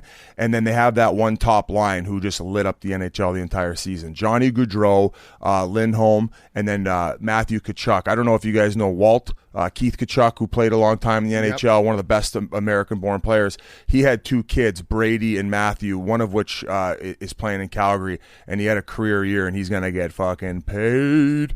So Calgary, from an overall team standpoint, they've been a wagon all year. I have a lot of trust in them, but much like the Leafs, they have that mental hurdle they got to get over. Right. They got to get past that first round, and then all the pressure comes off, and then I think that both of them can go on runs. Calgary looks good. So with the Leafs, how much weight is carried, like the history in that jersey of knowing that, hey, this team has stunk in the playoffs for, the last 30 years, longer. Years? I don't think they've won the cup in 70 years. They haven't been out of the first round in, I want to say, 17 or 18 years. I would view the Toronto Maple Leafs quote unquote curse, and I don't exactly know what to tie it back to. But when Boston went as long as they did without winning that World Series, what was the curse? And the fact that they traded away Babe Ruth, was that the curse? Yeah, or was that Curse of the Bambino? Curse of the Bambino, right? At this point, I feel like the Leafs have been cursed for whatever reason. They just they got a limp dick come playoff time. They need the C-bomb special to get themselves going, and that's why I think once they get past this first round and these new wave of players who have kind of assumed all this pressure from the history of the Leafs, I think then it's going to propel them to have confidence and just kind of focus on the hockey side of it. 1967, I had that right. Not a big deal. You knew the exact. Yeah, I know puck. All right, so best goalie in the playoffs. Well, you got to give it to Vasilevsky because he hasn't been knocked off the throne, and that's just going back to Tampa. And the reason I say that, and you remember I talked about the central nervous system and fucking having to be on nonstop. He is relied upon so heavily in those back-to-back playoffs where they won both. He didn't lose back-to-back games one time. He gave up 5 goals last night. Yeah, that's fine. So next game, Game 2, Leafs Tampa. If he were to lose, that would be the first time in the last that's crazy 3 playoff series that he's lost back-to-back games as a goalie. I want to say that even with the 2 runs that he did and not losing in back-to-back games, that had never been done. I don't even know if it had been done in one Stanley Cup Finals. Yeah, that's a crazy stat. Yeah, and to play every game, he is just a horse. He's a freak. He's the best goaltender in the world. Although I say that based on championships and body of work. If I had to pick an alternative to a guy who has not proven himself, and I don't even know if he's ever played a playoff game, I don't think so, Igor Shesterkin with the New York Rangers. This kid's very special. I think he also, they say that he's, I want to say Wayne even said this, so don't Wayno. It was either him or somebody else mentioned he thinks the game like Wayno. Normally goalies just concern themselves with stopping the puck. But some of them are smart enough to understand the way that the defense and offense shifts and where they need to be in order to stop the puck. Apparently, Patrick Waugh was one of those guys where when he got to Colorado, I think he was roommates with Adam Foote, and he would structure how they should play little by little throughout his time there till when they led into playoffs about just basically telling the guys, stand here, do this, I'll stop it from these angles, and they worked together in order to win 2 championships in Colorado when he was there. So some guys in net just have a very special brain, and they're saying Igor Shesterkin, not only with his skill set, he's going to win the Vezina this year, but he also just thinks the game, and that's why he's able to be so good. So the Rangers, I feel like the Rangers have a very sneaky good team. Yes. Like they have, I put a future on them, I put a future on the Leafs. But I feel more confident in the Rangers. Not the Caps? Team. No, I mean, I'm rooting for the Caps, but I'm realistic about the Caps' opportunities this postseason. So the Rangers were one of those teams where you were like, on the cusp. But I really like their deadline moves. They brought in Andrew Kopp, who was over in Winnipeg, who's a great utility guy who can go up and top the top lines. They got a great back end. Of course, you guys know Adam Fox. He ended up wearing the Norris last year. But they got a good back end, incredible goaltending, and then they have really good guys up top, and then a very well-balanced forward line. So my only thing going in, though, so I picked Pittsburgh to win the series because of 2 things. Loyalty, they ended up drafting me, and that's where I got to play my first NHL game, and, of course, skate on the same line as Sidney Crosby for 6 seconds until he noticed I was there, and then he fucking beelined off the ice. And Rangers have had Pittsburgh's number all season long. I think in the 3 games, they only scored 1 goal at even strength. And in the last game, there was a bit of a heated battle of the regular season between the 2 teams. And then Igor Shesterkin, as they were signaling the crowd, there was a bit of a rift still going on with Pittsburgh, and he was giving them like the wave goodbye. Ooh. Nice. And bulletin board material is not something you want to give Evgeny Malkin and Sidney Crosby and Chris Letang, who have been the cornerstone of the core group of Pittsburgh, who have won 3 championships in their tenure there.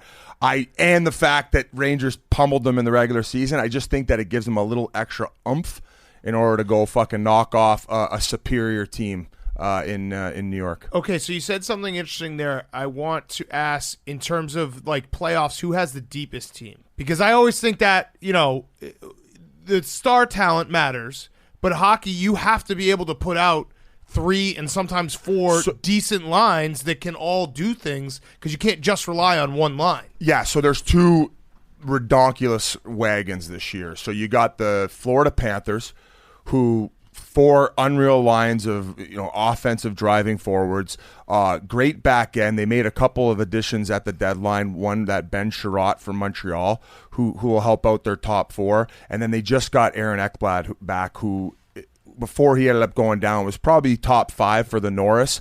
And then you look at their goaltending. Bobrovsky has been shaky the last couple of years ever since he got his big contract, came over from Columbus.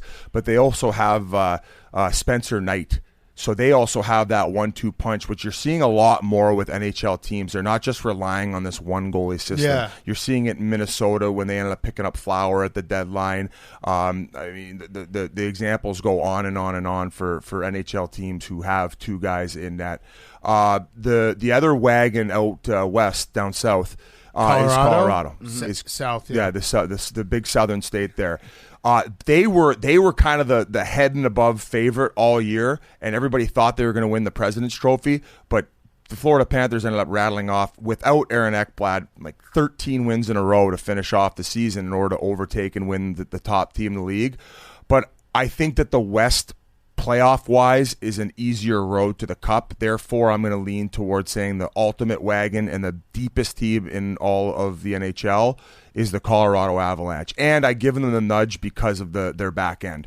That's one of the best decors I've seen in a long, long time, led by a guy who I don't think people are willing to give him the Bobby Orr title quite yet. But Cale Makar is easily the next Paul Coffey. We hadn't seen a defenseman who's able to drive traffic like him. The way he's essentially stepped in as the Connor McDavid of the back end. They're these new video game type players where everything's just moving at a higher rate, and they are just freaks of nature. And he's probably going to score 30 goals as a defenseman. What? 4 or 5 times. Damn. He would have hit that mark this year if he wasn't a little bit banged up.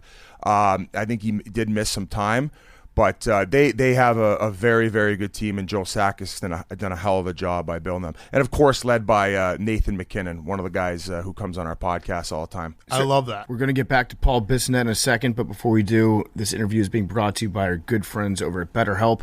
Life can be overwhelming. Many people can feel burned out without even knowing about it. I've felt burnout before. Everybody's felt burnout. It's totally normal. Symptoms can include lack of motivation, feeling helpless or trapped, detachment, fatigue, and more. We associate burnout with work, but that's not the only cause. Any of our roles in life can cause us to feel burned out, and BetterHelp Online Therapy wants to remind you to prioritize yourself. Talking with someone can help you figure out what's causing stress in your life. BetterHelp is here to help you get through it, figure out healthy ways to manage it, and most importantly, get you feeling better, get you feeling back like your old self again. BetterHelp is online therapy that offers video, phone, even live chat sessions with your therapist, so you don't have to see anyone on camera if you don't want to. It's much more affordable than in-person therapy, and you can be matched with a therapist in under 48 hours. Give it a try. See why over 2 million people have used BetterHelp online therapy. This podcast is sponsored by BetterHelp, and our listeners get 10% off their first month at betterhelp.com/PMT. That's BetterHelp.com/PMT. Now back to Paul Bissonnette. Is there anything to the theory that if you win the President's Cup, it's actually bad? There's stats on that. I believe only 8 teams who have ever won the President's Trophy have ever went on to win the Stanley Cup, and it's been a while since a President's Trophy winner has even reached the final. And I mean, being a Caps fan, you should know that the most. Yeah, how many years in a row? For a while, I thought it was just us that it happened all the time. Turns out, like, it's a long season, and if you play at a high level all season, it's more about like once you get to the playoffs. I'm sure, like, you get a hot goalie, you get streaky. You start playing with confidence. You get like an edge to your team. That makes a little bit more of a difference sometimes. And also the NHL has done such a good job, and there is criticism with the hard cap in certain areas. I mean, agents in particular, because they want more money for their clients, and rightfully so. But it's just created so much parity where you look at the NBA playoffs, like even this year, I believe every 1 through 4 seed in each conference advanced. Yes. There was not one upset. That's sick league. Yeah, sick league. That's rarely the case in the NHL, and you know I appreciate that about the league. There's no guarantees, no layup. So yeah, it's I think that the one cool thing though is when you do win the President's Trophy, I think the team ends up getting $250, $300K to divide through the players. So it's a nice little night out with the fellas in the summer. I think each guy sees about $20,000. That's not bad. Yeah, for some guys who are making league minimum or $800,000 after taxes, escrow, the whole kit and caboodle, I think you make maybe $350,000 of that. It's a nice little weekend with the boys in Vegas. Yeah, it's not bad. Yeah, let's talk cheap shots. So last night, Minnesota Wild, Jared Spurgeon, is that his name?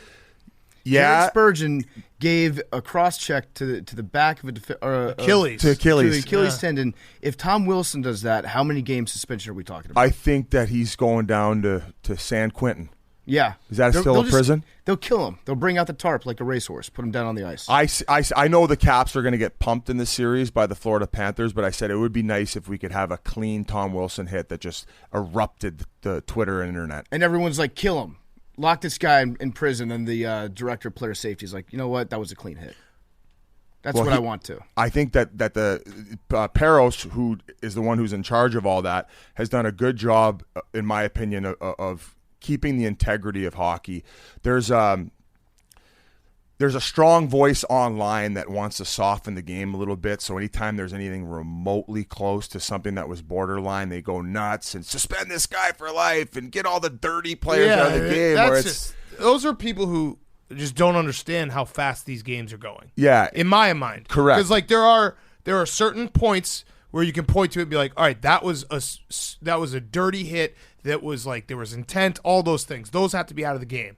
But bang bang plays, when people are like, look, you can see him launching, and it's like, dude, you just slowed it down. You slowed down a play that was happening at like 30 miles an hour. And like I don't know what that Achilles said to the guy. Wait, so what happens though? Like what did that Achilles say to Spurgeon? Like, was he talking about his fucking pizza up the middle in the first period? Like I don't know if he deserved it. I mean, that to me, just watching it as a casual fan, it's like that's one of those plays Big Cat was talking about where there's intent there. Yeah, no, that was a dirty play. He was trying to injure him, right? Yeah. That was a dirty play. I think his wires crossed, and he may be hearing he got frustrated from player safety. Now, what happens though after? Like, what happens in game 2? Or is you're in the locker room? You know, you have to suspend disbelief here. You're starting, or you're on the third line for a playoff team, and that happens. What do they say to Biz? No, so that's actually a really good question, Big Thank Cat. you. Good question. Let's give him a round of applause, everybody. Let's keep the energy high in here. Let's go. Let's keep it high. Stanley Billy, Cup playoffs. Billy, did you send the tweet?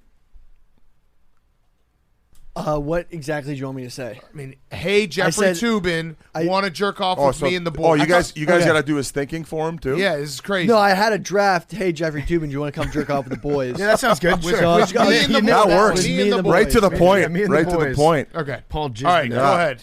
Yeah, tell him I'm not involved though, because I already rang one out this morning, so I wouldn't be able to even get the thing up right now unless you showed me some real sick shit. Okay, hey, Jeffrey I need Toobin, some mascara dripping or something. come jerk off with the boys, but not you want BizNasty. Yeah. Okay. Yeah. But not BizNasty. He's Tell him busy. we'll do it at work when I see him on Friday at the Turner Studios. So going back to your question, so if I saw my teammate accept a cheap shot in the regular season, things are completely different than playoffs. There's really not as much at stake, and in fact, in the regular season was when you want to beat down your point.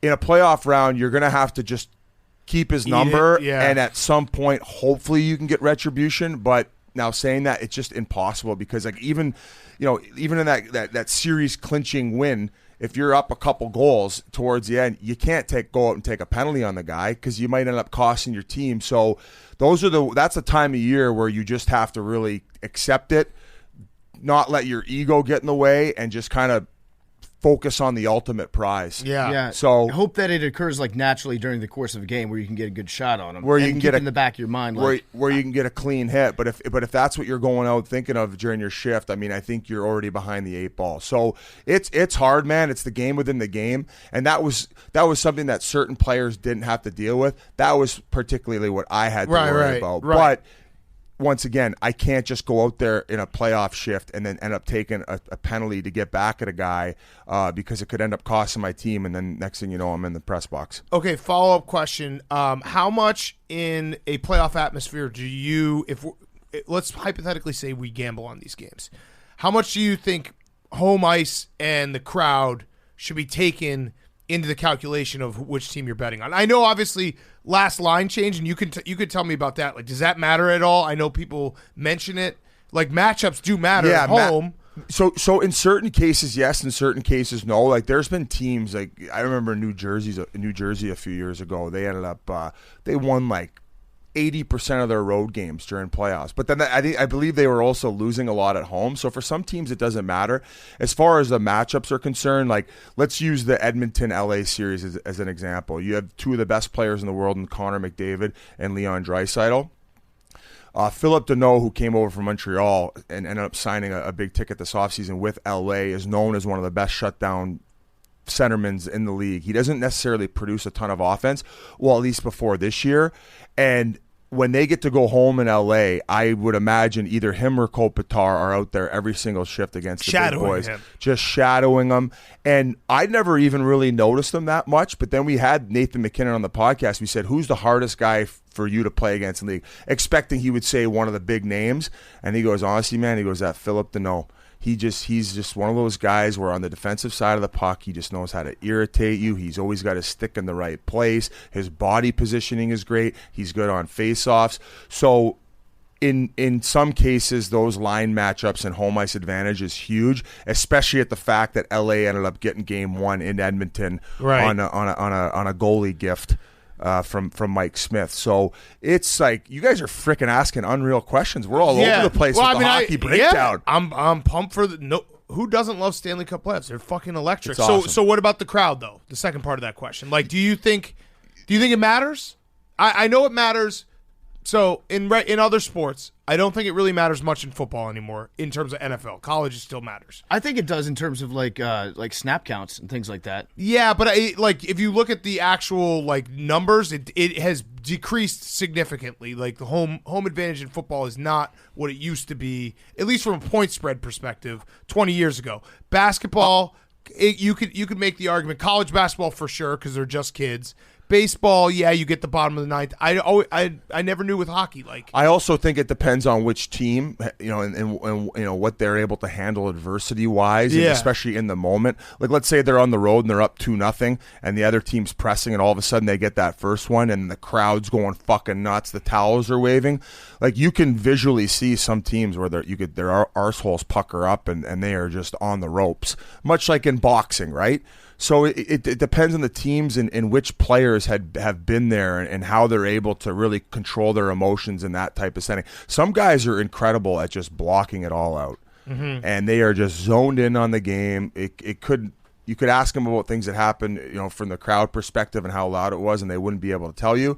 And then there's, guys like me where I'm like, holy shit, this building is buzzing right now. Yeah. So it's all really personality and team based. Okay. What about coaching? What's more important in terms of coaching in the playoffs? The guy that's like, he's right on top of all of his shit with the line changes, with some substitutions, things like that, or the guy that is able to get his team like pissed off, ready to go, play with a lot of energy? I think most these coaches want their teams prepared and have had sustained success in all areas of their game going into playoffs, like whether it's power play. But yeah, like the motivation factor should be coming from within the guys in the locker room, not the head coach. I think that as long as he's keeping a calm demeanor and focusing on his execution of his game, it's a lot though, man. Like hockey. Football, you could also go in with a game plan and have all these plans drawn up, whereas hockey, it's just like there's so much changing and shifting, maybe guys going down to injury. It could be a game where it's a lot of special teams, so how are you going to manage the energy of your bench and maybe spreading out that ice time to your penalty killer so they're not gassed to when you get through that wave of penalty kill. So that's a deep-rooted question, and we could spend hours on it. So who's the best coach though right now if you had to put your money down? Because like I don't, I never played hockey, so I don't really know.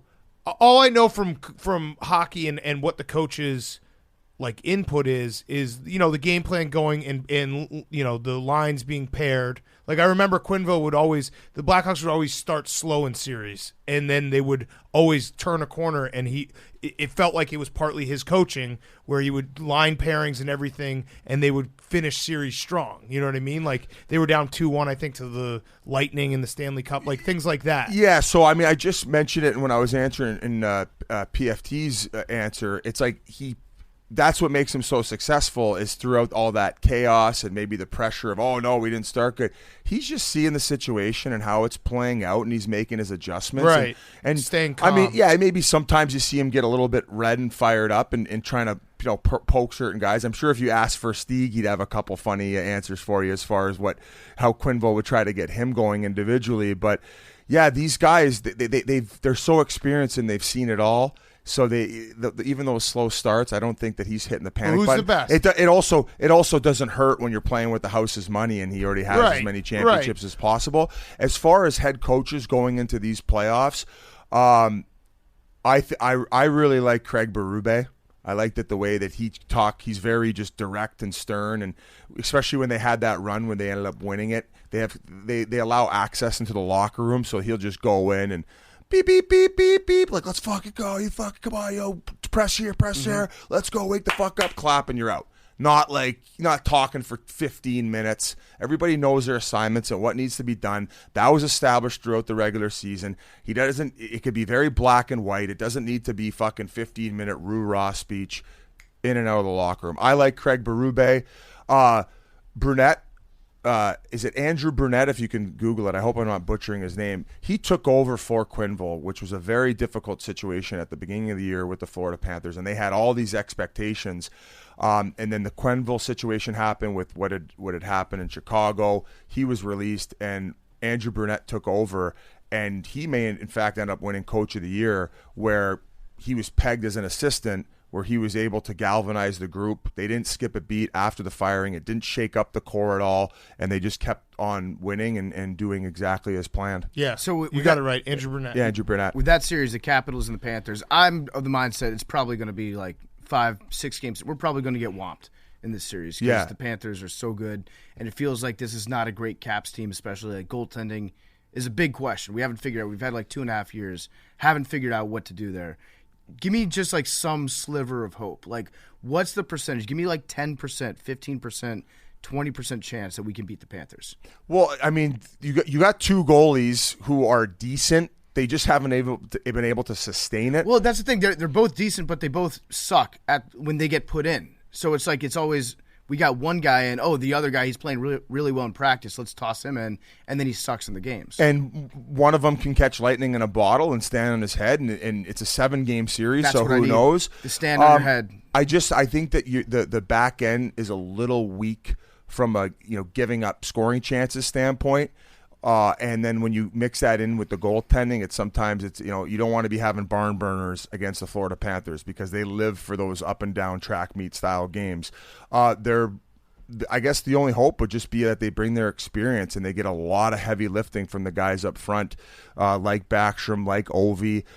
Tom Wilson's going to have to be a factor. I said if they got a swinging chance, Tom Wilson's going to have to fuck shit up in game one. Yeah. He's going to have to run through the wall and really, really shake things up and maybe get them off their game and rattle them. I would kill for another playoff run. It's so fun when your team is on this like magical run.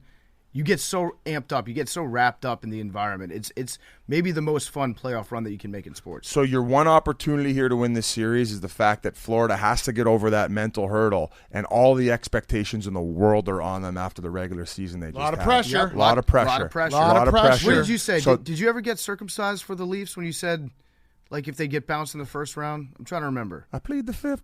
I talked to my doctor, and he didn't advise that. He said that could be a very dangerous and painful procedure this late in life. Your doctor was your girlfriend? No. I actually Billy's my doctor. I actually do. I advised him no. They did not recommend you take a look at it. Off. Yeah. Well, I don't think you give it the rest it needed. Got it. I'll get it would look like Lenny Kravitz's scarf if I chopped that all-time thing. scarf. I'll get uncircumcised if they win the cup this year. How about that? I'll pin it back. What I did was I pushed the bets back, and I got a couple going right now. So I'm big on the Calgary Flames. Yes. And everybody who's listening, I don't know if you're aware of the Battle of Alberta. So Edmonton and Calgary have had this ongoing rivalry forever, and you got fucking Rick from Red Deer who's rooting for Edmonton, and you got whoever from Calgary, and it's just like it's a very heated battle. So there's a great chance, unless Edmonton fucks us up, that they will meet in the next round. Which would be great for my bet. And if Calgary goes farther in playoffs than Edmonton, who's Witt's team, Witt has to get a left earring. And we already have like a little Pink Whitney cross for him. He has to get his ears pieced and wear that around. I didn't know what we said. I think we said a full month. And if Calgary ends up getting bounced and Edmonton goes farther, I have to shave the top of my head, like basically like I'm going bald, and I have to keep it for a week on national television. Wow. Yeah, that's a tough one. High stakes. That is a tough That's one. high stakes. Calgary at the time, I thought Edmonton was going to miss playoffs. And they just went on this second half run. Mike Smith caught fire. They fired their coach, and the new coach took over, and they just went on this absolute tear. They signed Evander Kane also, who was having some off ice issues, but he seems to be loving it there. So they have really, really made a strong push, and the bet has turned into a coin toss. And Daryl Sutter's definitely on the list. He's got 2 cups. As for what? As a coach. So he had the full off season. He took over last year, and he was unable to fix what the problem was. He is a brilliant hockey mind who won a couple cups with the LA Kings. That was one of the years they got the 8th seed, and they marched all the way to the final and just dominated everyone. Jonathan Quick. But as far as Sutter's concerned, he had the whole off season. He knew the chemistry of the team. He came in and he really molded the group. I said in preseason, I thought they were missing playoffs. And after watching him for the first 2 weeks of the season, I'm like, holy fuck, Sutter's got these guys tuned up and ready to play. And the one component is they're buying in. He's the type of coach that after a few years, he's got a shelf life because every day is the most intense day ever. You could be on a 10-game win streak, and he's more intense than he was at the beginning of the win streak. So like Nick Saban, yeah. He's like Nick Saban, on juice. All Bama players say that the worst practice in the season is always when they're playing the worst teams.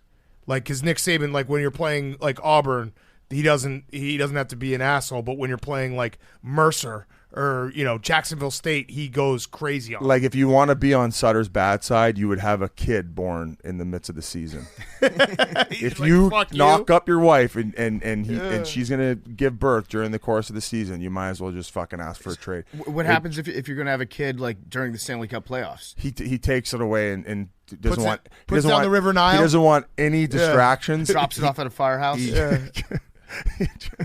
He drops it off at a local firehouse. Yeah. We'll pick that. You pick that back up after we win this cup. Yeah, exactly. All right, I have one last question. Then we're going to do guys on chicks. So you got to stay for an extra I love segment. it. I love these little games you guys play. All Have right, I done a pretty good job of breaking down the league? Yes. Can I get a fucking round of applause and You're let's keep the shockingly energy high? So we intentionally How about a nice scheduled polo? you.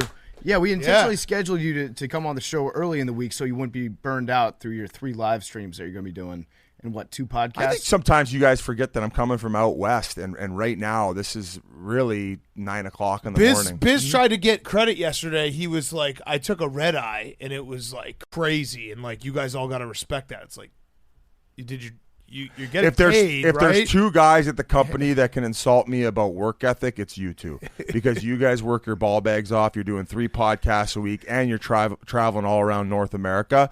So, but I also don't take Adderall or any type of performance enhancing drugs. Red eyes do fuck you up. Are you Red guys? eyes, I'm clean. Oh yeah, Yeah, all day. Not a drug Why are you guy. wearing glasses all the time? Then? Not a drug guy because my baby blues are too piercing. All right, last question, and then we'll do guys on chicks. Rowback question. We got some polos for you. We got some Q-zips for you. You fancy yourself a little bit of a golfer? Go to rowback.com. Use code TAKE for 20% off your first purchase. RHOBACK.com. Code TAKE, 20% off your first purchase. Give us the Stanley Cup final and your winner. I think this is a year where the favorites get to the top. I think it's going to be Colorado, and I think it's going to be Florida, and I think it will be the most electric Stanley Cup final of all time. If that does happen, because both of those teams are extremely fun to watch, and I think that would really, really put the league in a great place after having such an amazing regular season. I'll reinforce this. I love the parity in the National Hockey League, and I think a lot of hockey fans do. So Florida versus Colorado, battle for the South. Battle of the South. Yeah, it will be incredible. Who gets to claim Southern franchise? That sucks though. You picked the fucking favorites. Yeah, you just said you love the parody in Yeah, the and then NHL. you And you're like, you know what? I'm picked going. the with Well, the 2 because best of that teams. parity, Colorado got bounced last year. All right, back They up. ended We'll up give you a getting backup bounced by one. Vegas, and then Vegas ended up getting bounced by Montreal, who I was love how it, you say Montreal And Vegas. or was it Montreal? Yeah, it was Montreal Montreal. went to the Montreal. final. My Yeah. guy Cole Caulfield. Yeah, and it was the worst final ever. So I'm hoping this year the good teams actually get there and they put on a show. So all right, so I'll let you have a backup, like the zany pick. Let's go. Let's actually go. If I'm going crazy, let's say Rangers out of the East, and let's say it can't be Nashville. Let's go St. Louis out of the West. St. Louis. Even in both of your picks, no Canadian teams get to the finals. Well, you said crazy. Calgary for me is a top Western team. They're in between crazy and Yeah, so predictable. his backup pick was not the second most likely. Yeah. It was just like, I'm going to get fucking weird with it. Yeah. St. Louis is another team where it was very iffy at the trade deadline. They had not a horrible back end. Let me take that back.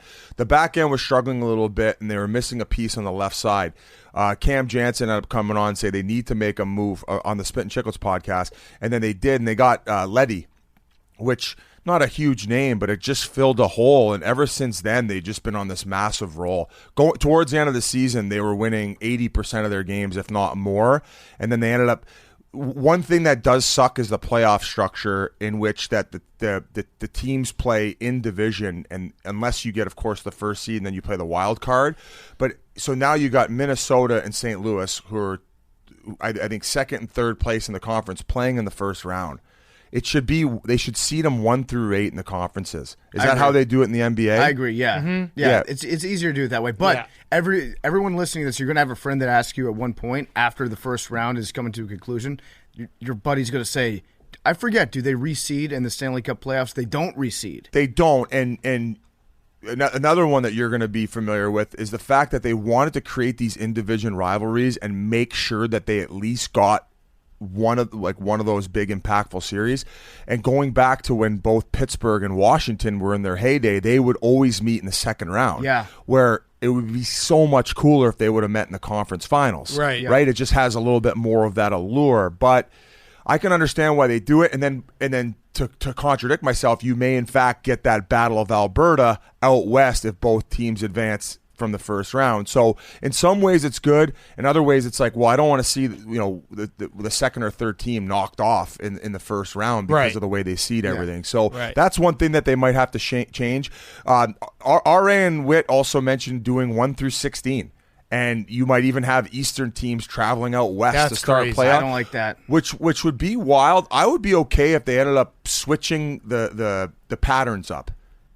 What do you mean? Well, where one year, maybe the champs, they get to decide. Maybe it's a case of... I like the call-out. I think that would be very cool. The call-out if you would did be a cool. draft, if you had both sides, you don't switch, don't do East and West. Like, that's weird. I think I like, two different sides. But if you had the top 4 seeds decide or like 1, 2, and 3 gets to decide who they want to play. Yeah. Basically, well, and then 4 just plays. It would be the first 7 teams selecting, starting with the first team. They would get to pick their opponent, and then all the way through, and then bulletin board material. Obviously, 8 and 9 would already know by the time the 7th pick went. But that would be an option. I don't mind the East versus West either, and then do the 2-3-2 type series. It would just create so much chaos and playoff matchups that we'd never seen before. But from a traveling standpoint and energy level standpoint, after playing an 82-game season, maybe not the right way. But I definitely think they should go back 1 through 8, East and West, and then reseed after the. So I know we've rambled on enough about seeding. We can move on. Yeah. So I had one last question about the actual playoffs. So we touched on the Penguins a little bit. Let's talk championship window for them. Is this the end of their championship window, or how much longer do you think they have to be as good as they want? I think this is the last dance. They're you know how they had the one for this is they got that trio. They've already won 3 Stanley Cups together. Yep. I think the trio of Letang, Malkin, and Sid, they might be the only 3 guys that have played as many games as they had for an organization with the same amount of accolades of like winning the cups and all the hardware they have. I just don't know with the cap if they're going to be able to afford all 3 of them, because Letang and Malkin are up for contracts. So that's another reason why I picked them as opposed to the New York Rangers. I think that they're well aware of what this is, and this will be the group's last time together, and they're going to go on a nice little run. Okay. Biz is sticking around for Guys on Chicks. We're going to do a quick ad, and then we're going to do Guys on Chicks. I love it. All right, before we get to Guys on Chicks with Paul Bissonnette, it's brought to you by Priceline. Priceline is a leader in online travel deals. They have deep discounts on flights, hotels, rental cars. With Priceline, you can save up to 60% on your favorite hotels. You can also get exclusive deals on car rentals, flights, and more. And when you save more, you can do more. Priceline saves consumers more than $1 billion every year so that their customers never have to miss the moments that matter. I use Priceline. Priceline knows that every trip is a big deal, so when you're ready to book your next one, check out Priceline. Visit Priceline.com to get the most out of your trip. Okay, Guys on Chicks with our good friend Biz. Doesn't like to be called BizNasty. Not anymore? No, he grew up. What does Wayno call you? Shithead? Dum-dum? I don't know. I don't remember what Cabana Wayne Boy? calls me. Yeah. Hey, you? Yeah. I think he says, Chief, hey, you. pal? Does he call you pal? No, That's when you really don't know someone's name. I think he calls me Biz. Yeah. Biz? Does he always wear the He cardigans? calls me Bizzo. Is he like strictly cardigan guy, even off the air? No, he wears a lot of Gucci. That makes sense. A lot of Gucci. You ever ask him about Polina? I think we're going to change the subject. No, I don't. Well, it's Guys on Chicks. No, I have respect for my coworkers. I do too. I don't jack off in I don't front of force my coworkers to send out tweets to other people excuse about me. tugging one off on a Zoom call. Everyone in this room says, "Hey, how are your kids doing?" You can't say that to Wayno. Hey, how are your kids doing? Well, I mean, his kid, Trevor and Ty are usually around. Yeah. One was in the Cubs organization. Yeah, he was a good ball player. He does a little bit of acting on the side now. I actually knew them before I knew Wayne. Oh, really? So Wayne was coaching the Coyotes all the way up until the year before. He was there the year before I got there. And because the market was down, he ended up keeping his mansion near Old Town.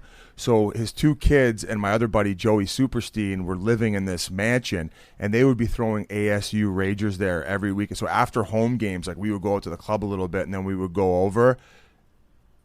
It was fucking best time of my life. Now, did you tell Wayne, like, hey, I partied at your house a lot of times without you knowing? I've joked about him. Yeah. I said, Me and Joey Superstein used to go over there and get dirty with it. get our cornholes licked. No, but his kids are awesome, and they the one kid, Ty, he runs the Wayne Gretzky hockey school, so they travel around. And Trev, he was a ball player, and then now he's been doing some acting on the side. He was actually in the reboot Saw movie they did with Chris Rock. Oh wow! He was a police officer in that one. So we actually had him as our e-bug for the Chicklets Cup as well. So the whole family, as far as his kids are concerned, he get in? They've been very good to me. And they were one of the reasons I ended up getting on TNT, because when Wayne got hired, they go, Dad, you got to get Biz on there with you. He knows what he's doing. And like, well, first of all, no, I didn't. Yeah, they were wrong. So they lied to their old man for me, and that's how I got the TNT gig. Did he get in as e-bug? Oh yeah, he played one half, and he was just gassed. Really? Yeah, I think maybe he was hacking a few Nikes the week before. He got that e-bug for the Ducks was awesome. That last game of the season. Very cool. For people who don't know, emergency backup goalie. It's just a random fucking dude who usually is like works on the rink or something and is not a professional player. Okay, so I feel like every sport should have this. Yes. Yeah. Yes. So for football, it would be the kicker. Yeah, it could be kicker. It'd be even better if it was a quarterback. Putting like a running back. Imagine a guy just getting smoked. I would love switch my answer to running back. Yeah. I'd love to see a random dude out on a basketball court just like get blown by and like not even be able to dribble. Yeah, because they would get pickpocketed right away. Yeah, well, I mean, that would be part of the criteria. He would have to be this guy who was like lighting up the YMCA. Yeah, or maybe something. like low-level college. Yeah, some guy who can commit to like driving there and texting his buddies, being like, "I think tonight's my night that I actually get in." And then for baseball, what would it be? Would it be the catcher would be very funny in baseball. Yeah. Calling all the signs, just getting and stuff. Drilled. Yeah, just getting drilled with pitches too. Yeah. So and I actually love it about hockey is they have this e-bug situation, and usually once a year a regular Joe off the street gets to dress in an NHL game. Although this guy almost had a jammer. He had a panic attack before they threw him in. He was breathing all heavy, and it was great too. His stats were, I think he had 3 shots against, and he saved 2 of them. So that's pretty good. Pretty good numbers. Yeah, he only gave 1 goal. Yeah. All right.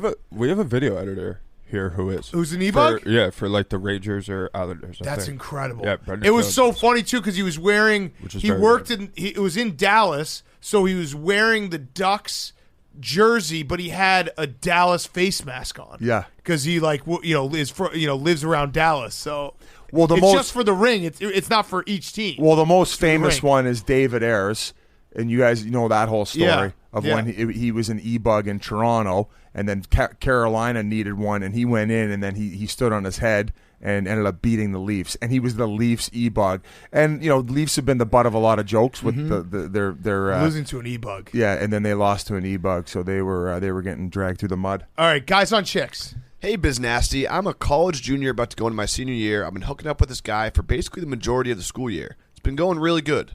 Somewhere along the way, I think that I low-key caught feelings from him, and I think that's a good thing because it feels like he probably did too. Neither of us have really talked about what to do next.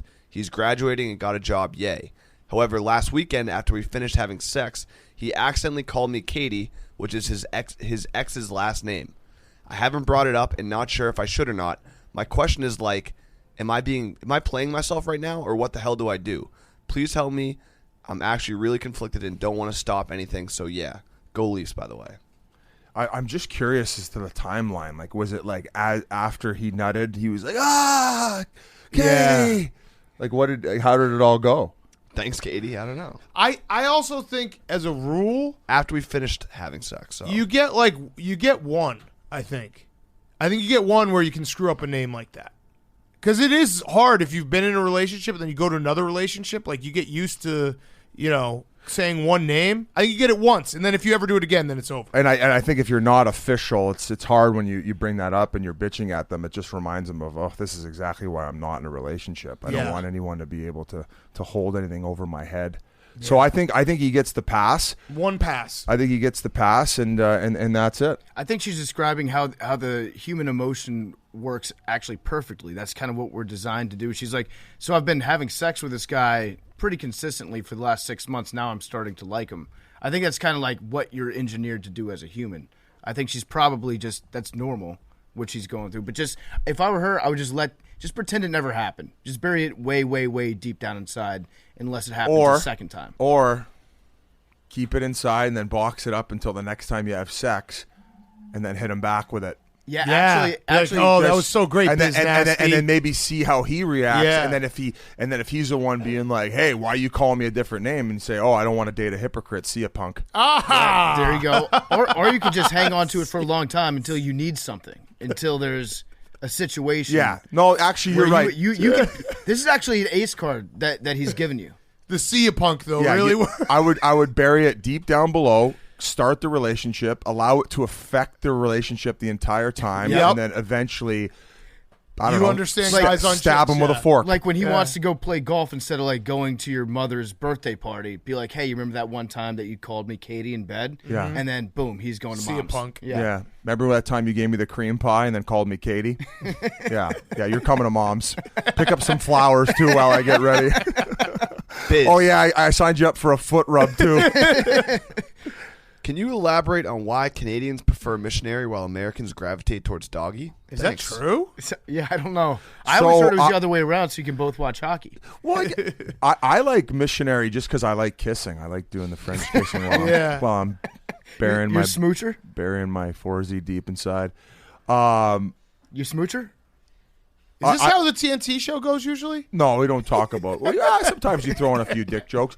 I like to make out and kiss while I'm doing it. Yeah. So I don't mind doggy. I just it's good. I switch it around. You're a passionate man. Those are my two go-tos. You dog. like the eye contact. Mm-hmm. You're like Leo and Rose on the Titanic. Yeah. You just like to stare at each other. Yeah, I'm making out and staring into their eyes and making sure that everything's good. Everything good? Yeah. Does this work? You happy? Are you happy? Can you feel anything down there? No? Yeah. Okay. All right, let me use my finger. But yeah, no, but who gave you that poll? I mean, that might be a made-up thing. I mean, no, that seems. And you're I'm also gonna stick with it. In America, it's been probably a decade since I haven't done it doggy style. Inside these borders, I usually like the doggy style. If I get a passport, that means we're flipping over. I like the doggy style when you got your foot on their face. Where you kind of go around. What? It was a fucking joke, Big Cat. I don't put my feet on their face. Hey guys, got a summer beach question for you. When is it time to trade? No, let's talk to Jake about what he likes better. Are you here? Let's pass the mic Jake, over. You went to college pretty close to Canada. Are you from that? Jake, are you an anal guy? I'm not. Have you ever licked a girl's asshole? Have you ever sucked a fart out of a girl's ass? No. You've never licked a cornhole? No. No leather Cheerios? No. I'm not a big anal guy. You know, Jake's a Panthers fan. You are? Well, it's my hometown team. I could have been better this season, but I'm going to be better these next 2 weeks. I wish. Good. I'm glad. I wish these guys came better prepared. What did you make of the Kodak Black incident in the box when he was grinding his cock? And yeah, I think he's an anal guy. Yeah, those types of things happen at bad teams' games, but the Panthers, they're good. Well, it takes a while for them to they're good. But you're not they're a good franchise. Right. Good season. Yeah, right. Like the Reds thing we talked about earlier. Yeah, they have to have a few seasons in the consciousness to be like, that's a good franchise. Yeah. Jake, what if you met the girl of your dreams and she wanted to do a stand-up 69, but she was holding you and you were off the ground? Would you be cool with that? I don't know. Yes. Yes. I'll answer for Jake. Yes. Yes. Good question though, Biz. Was Kodak Black actually having sex with that girl? I never did. The I think he was getting an over the pant rub where. Yeah.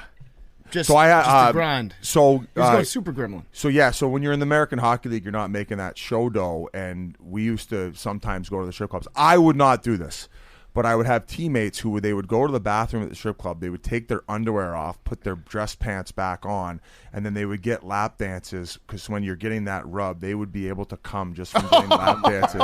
So they would. But then they'd come out with That's the funniest old hockey trick I've ever heard. And then they would go back. They'd have cum pants, though. They would have cum in there, but they would go back and they would put their boxers on, and then they wouldn't be feeling the wetness of the cum on their dress pants. Yeah, but then these the guys dress were pants. savages. Old hockey trick. Total savages. Yeah. One of which ended up. Well, I guess we won't go there Yeah. because we had to take it off the podcast because he got in a little bit of trouble. Hey, Biz. My boyfriend is a hockey guy. He always references to sex as getting in the crease, and it's really annoying. What are some things I could try to get him to stop? I've never heard that term, and I don't know. Tell him to stop saying it. What do you guys? What about tape to tape? Just tell him it's Let's a go fake tape hockey to tape. term. Yeah. Or we got to give him a new hockey term. Yeah. We got to give him something new. call it the penalty box. Yeah. The sin bin. Oh, there you go. Yeah, I want to get in the sin bin. I like that. I don't really have anything for you guys off this one. I think I gave you guys enough ammo with asking Jake if you wanted to reverse 69 standing up. Will keep me going for a while. Maybe we can take that one. What do you think, Jake? What should be the new term for sex in relation to hockey? It's time to go. Craig McTavish. We're going no helmet tonight. Top cheddar. Oh, I like that. Craig McTavish. We're going scoring zone. Oh, for okay. fuck's sake, yeah, the red line. Power play. Yeah. That time of the month, we're gonna hit the red line. Hit the red line, exactly. And dump it in. There we go.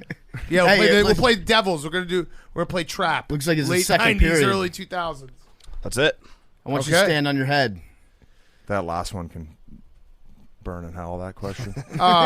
Biz, thank you. We're gonna have you back on later on in the playoffs, just so you know. So how about this? How about we do it so if either the Calgary Flames or the Toronto Maple Leafs make it to the conference finals, I come on to tee up the conference finals. Yeah, I would love that. I mean, Okay. you could tee up the conference finals regardless because we love you when you come on, and everyone loves you when you're on. And at that time, I'm sure our bet, my bet with Witt would have played through. Yeah, I think you'd look good bald. You'd have to grow the mustache out a little bit, I think. I've already done the Peter Mans biz, as I call it. I did it for a commercial I did for McDonald's. So I'll show you what I look like with the crown shaved. But that'll have to happen for 7 days on national television if the Calgary Flames don't figure their shit out in playoffs here. So let's go Flames. Let's go Flames. Let's go Leafs. Let's win Big Cat's bet. I'm with you. Bring the cup home back to Canada. Bringing it home. And then we'll see a party. I'm going to be in the parade. You said I would actually be part of Canada Day. Yeah. July 1st. We're going to make all of our merchandise for the Canadian team winning the Stanley Cup from all the lint that is in Big Cat's belly button. Collected all the way from the start of playoffs till the ending. So what do you think, 500 shirts? More. PMT, you got more. Or PFT? More. I actually saw a commercial for that Shoresy hockey TV show a couple weeks ago. RA is in it, right? Yeah. Is he actually a part of the cast? He's in the opening scene of the entire thing. Wow. Rear Admiral has he's been a beast lately. He's been very busy with doing the outlines of the show, getting the great interviews. But on top of that, he took some of his time and went up north to Sudbury to film a show that is a spin-off of it's called Shoresy. Yeah, it's Letterkenny. It's the guy from Letterkenny playing his own TV show. Playing in his own. So it's a great spin-off, and I'm really happy that they got RA involved. Kiso is the guy who created the show, and I believe it starts streaming in Canada May 27th, and it's coming to Crave TV. That sounds right. It looks awesome. Yeah. You can find it somewhere, I'm sure. We're But yeah, RA he's in that. He's in The Town. Yep. This is all-around actor. And on top of that, we just got John Hamm for the second time on today's Spit and Chicklets that just dropped. Wow. So they were co-workers. It's all coming up from RA. Next thing you know, he's going to be an A-lister, and he's going to forget all about us. And him and John Hamm will be rubbing elbows with Tom Cruise in Top Gun 10. All right. Numbers. Pick a number. 8. This doesn't have any tweet attached to it. I'm going to go with my old Coyotes number 12. 73. 22. 7-3. Hank's never gotten this right. 25. Hank's never gotten this right, Biz. Oh. 4. What'd you guess, Hank? 4. 8. It's tough. 4. All right, thank you, Biz. We love you. Love you guys, too. Bears don't actually fall asleep for all of winter in hibernation. Love you guys. They don't? Yeah, they slow down, but they're not asleep the whole time. People just think they black out. No. They're just taking a long nap. You wake up, throw on some Netflix, go back.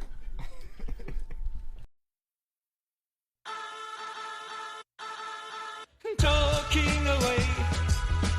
I don't know what I'm to say. I'll say it anyway. Today's another day to find you shining. coming for your love, okay? Shying away. Oh, I'll be coming for your love, okay? Take on me. Take me on. I'll be gone in a day or two. Needless to say, I'm all set in, but I'll be stolen away. Slowly learning life is okay. Say after me, oh, it's no better to be safe than sorry. Say after me, oh, it's no better to be safe than sorry. Take on me. Take me on. I'll be gone in a day or two. All the things that you say, yeah, is it delightful just to play my worries away? You're all the things I've got to remember. You're shying away. Well, I'll be coming for you anyway. Take on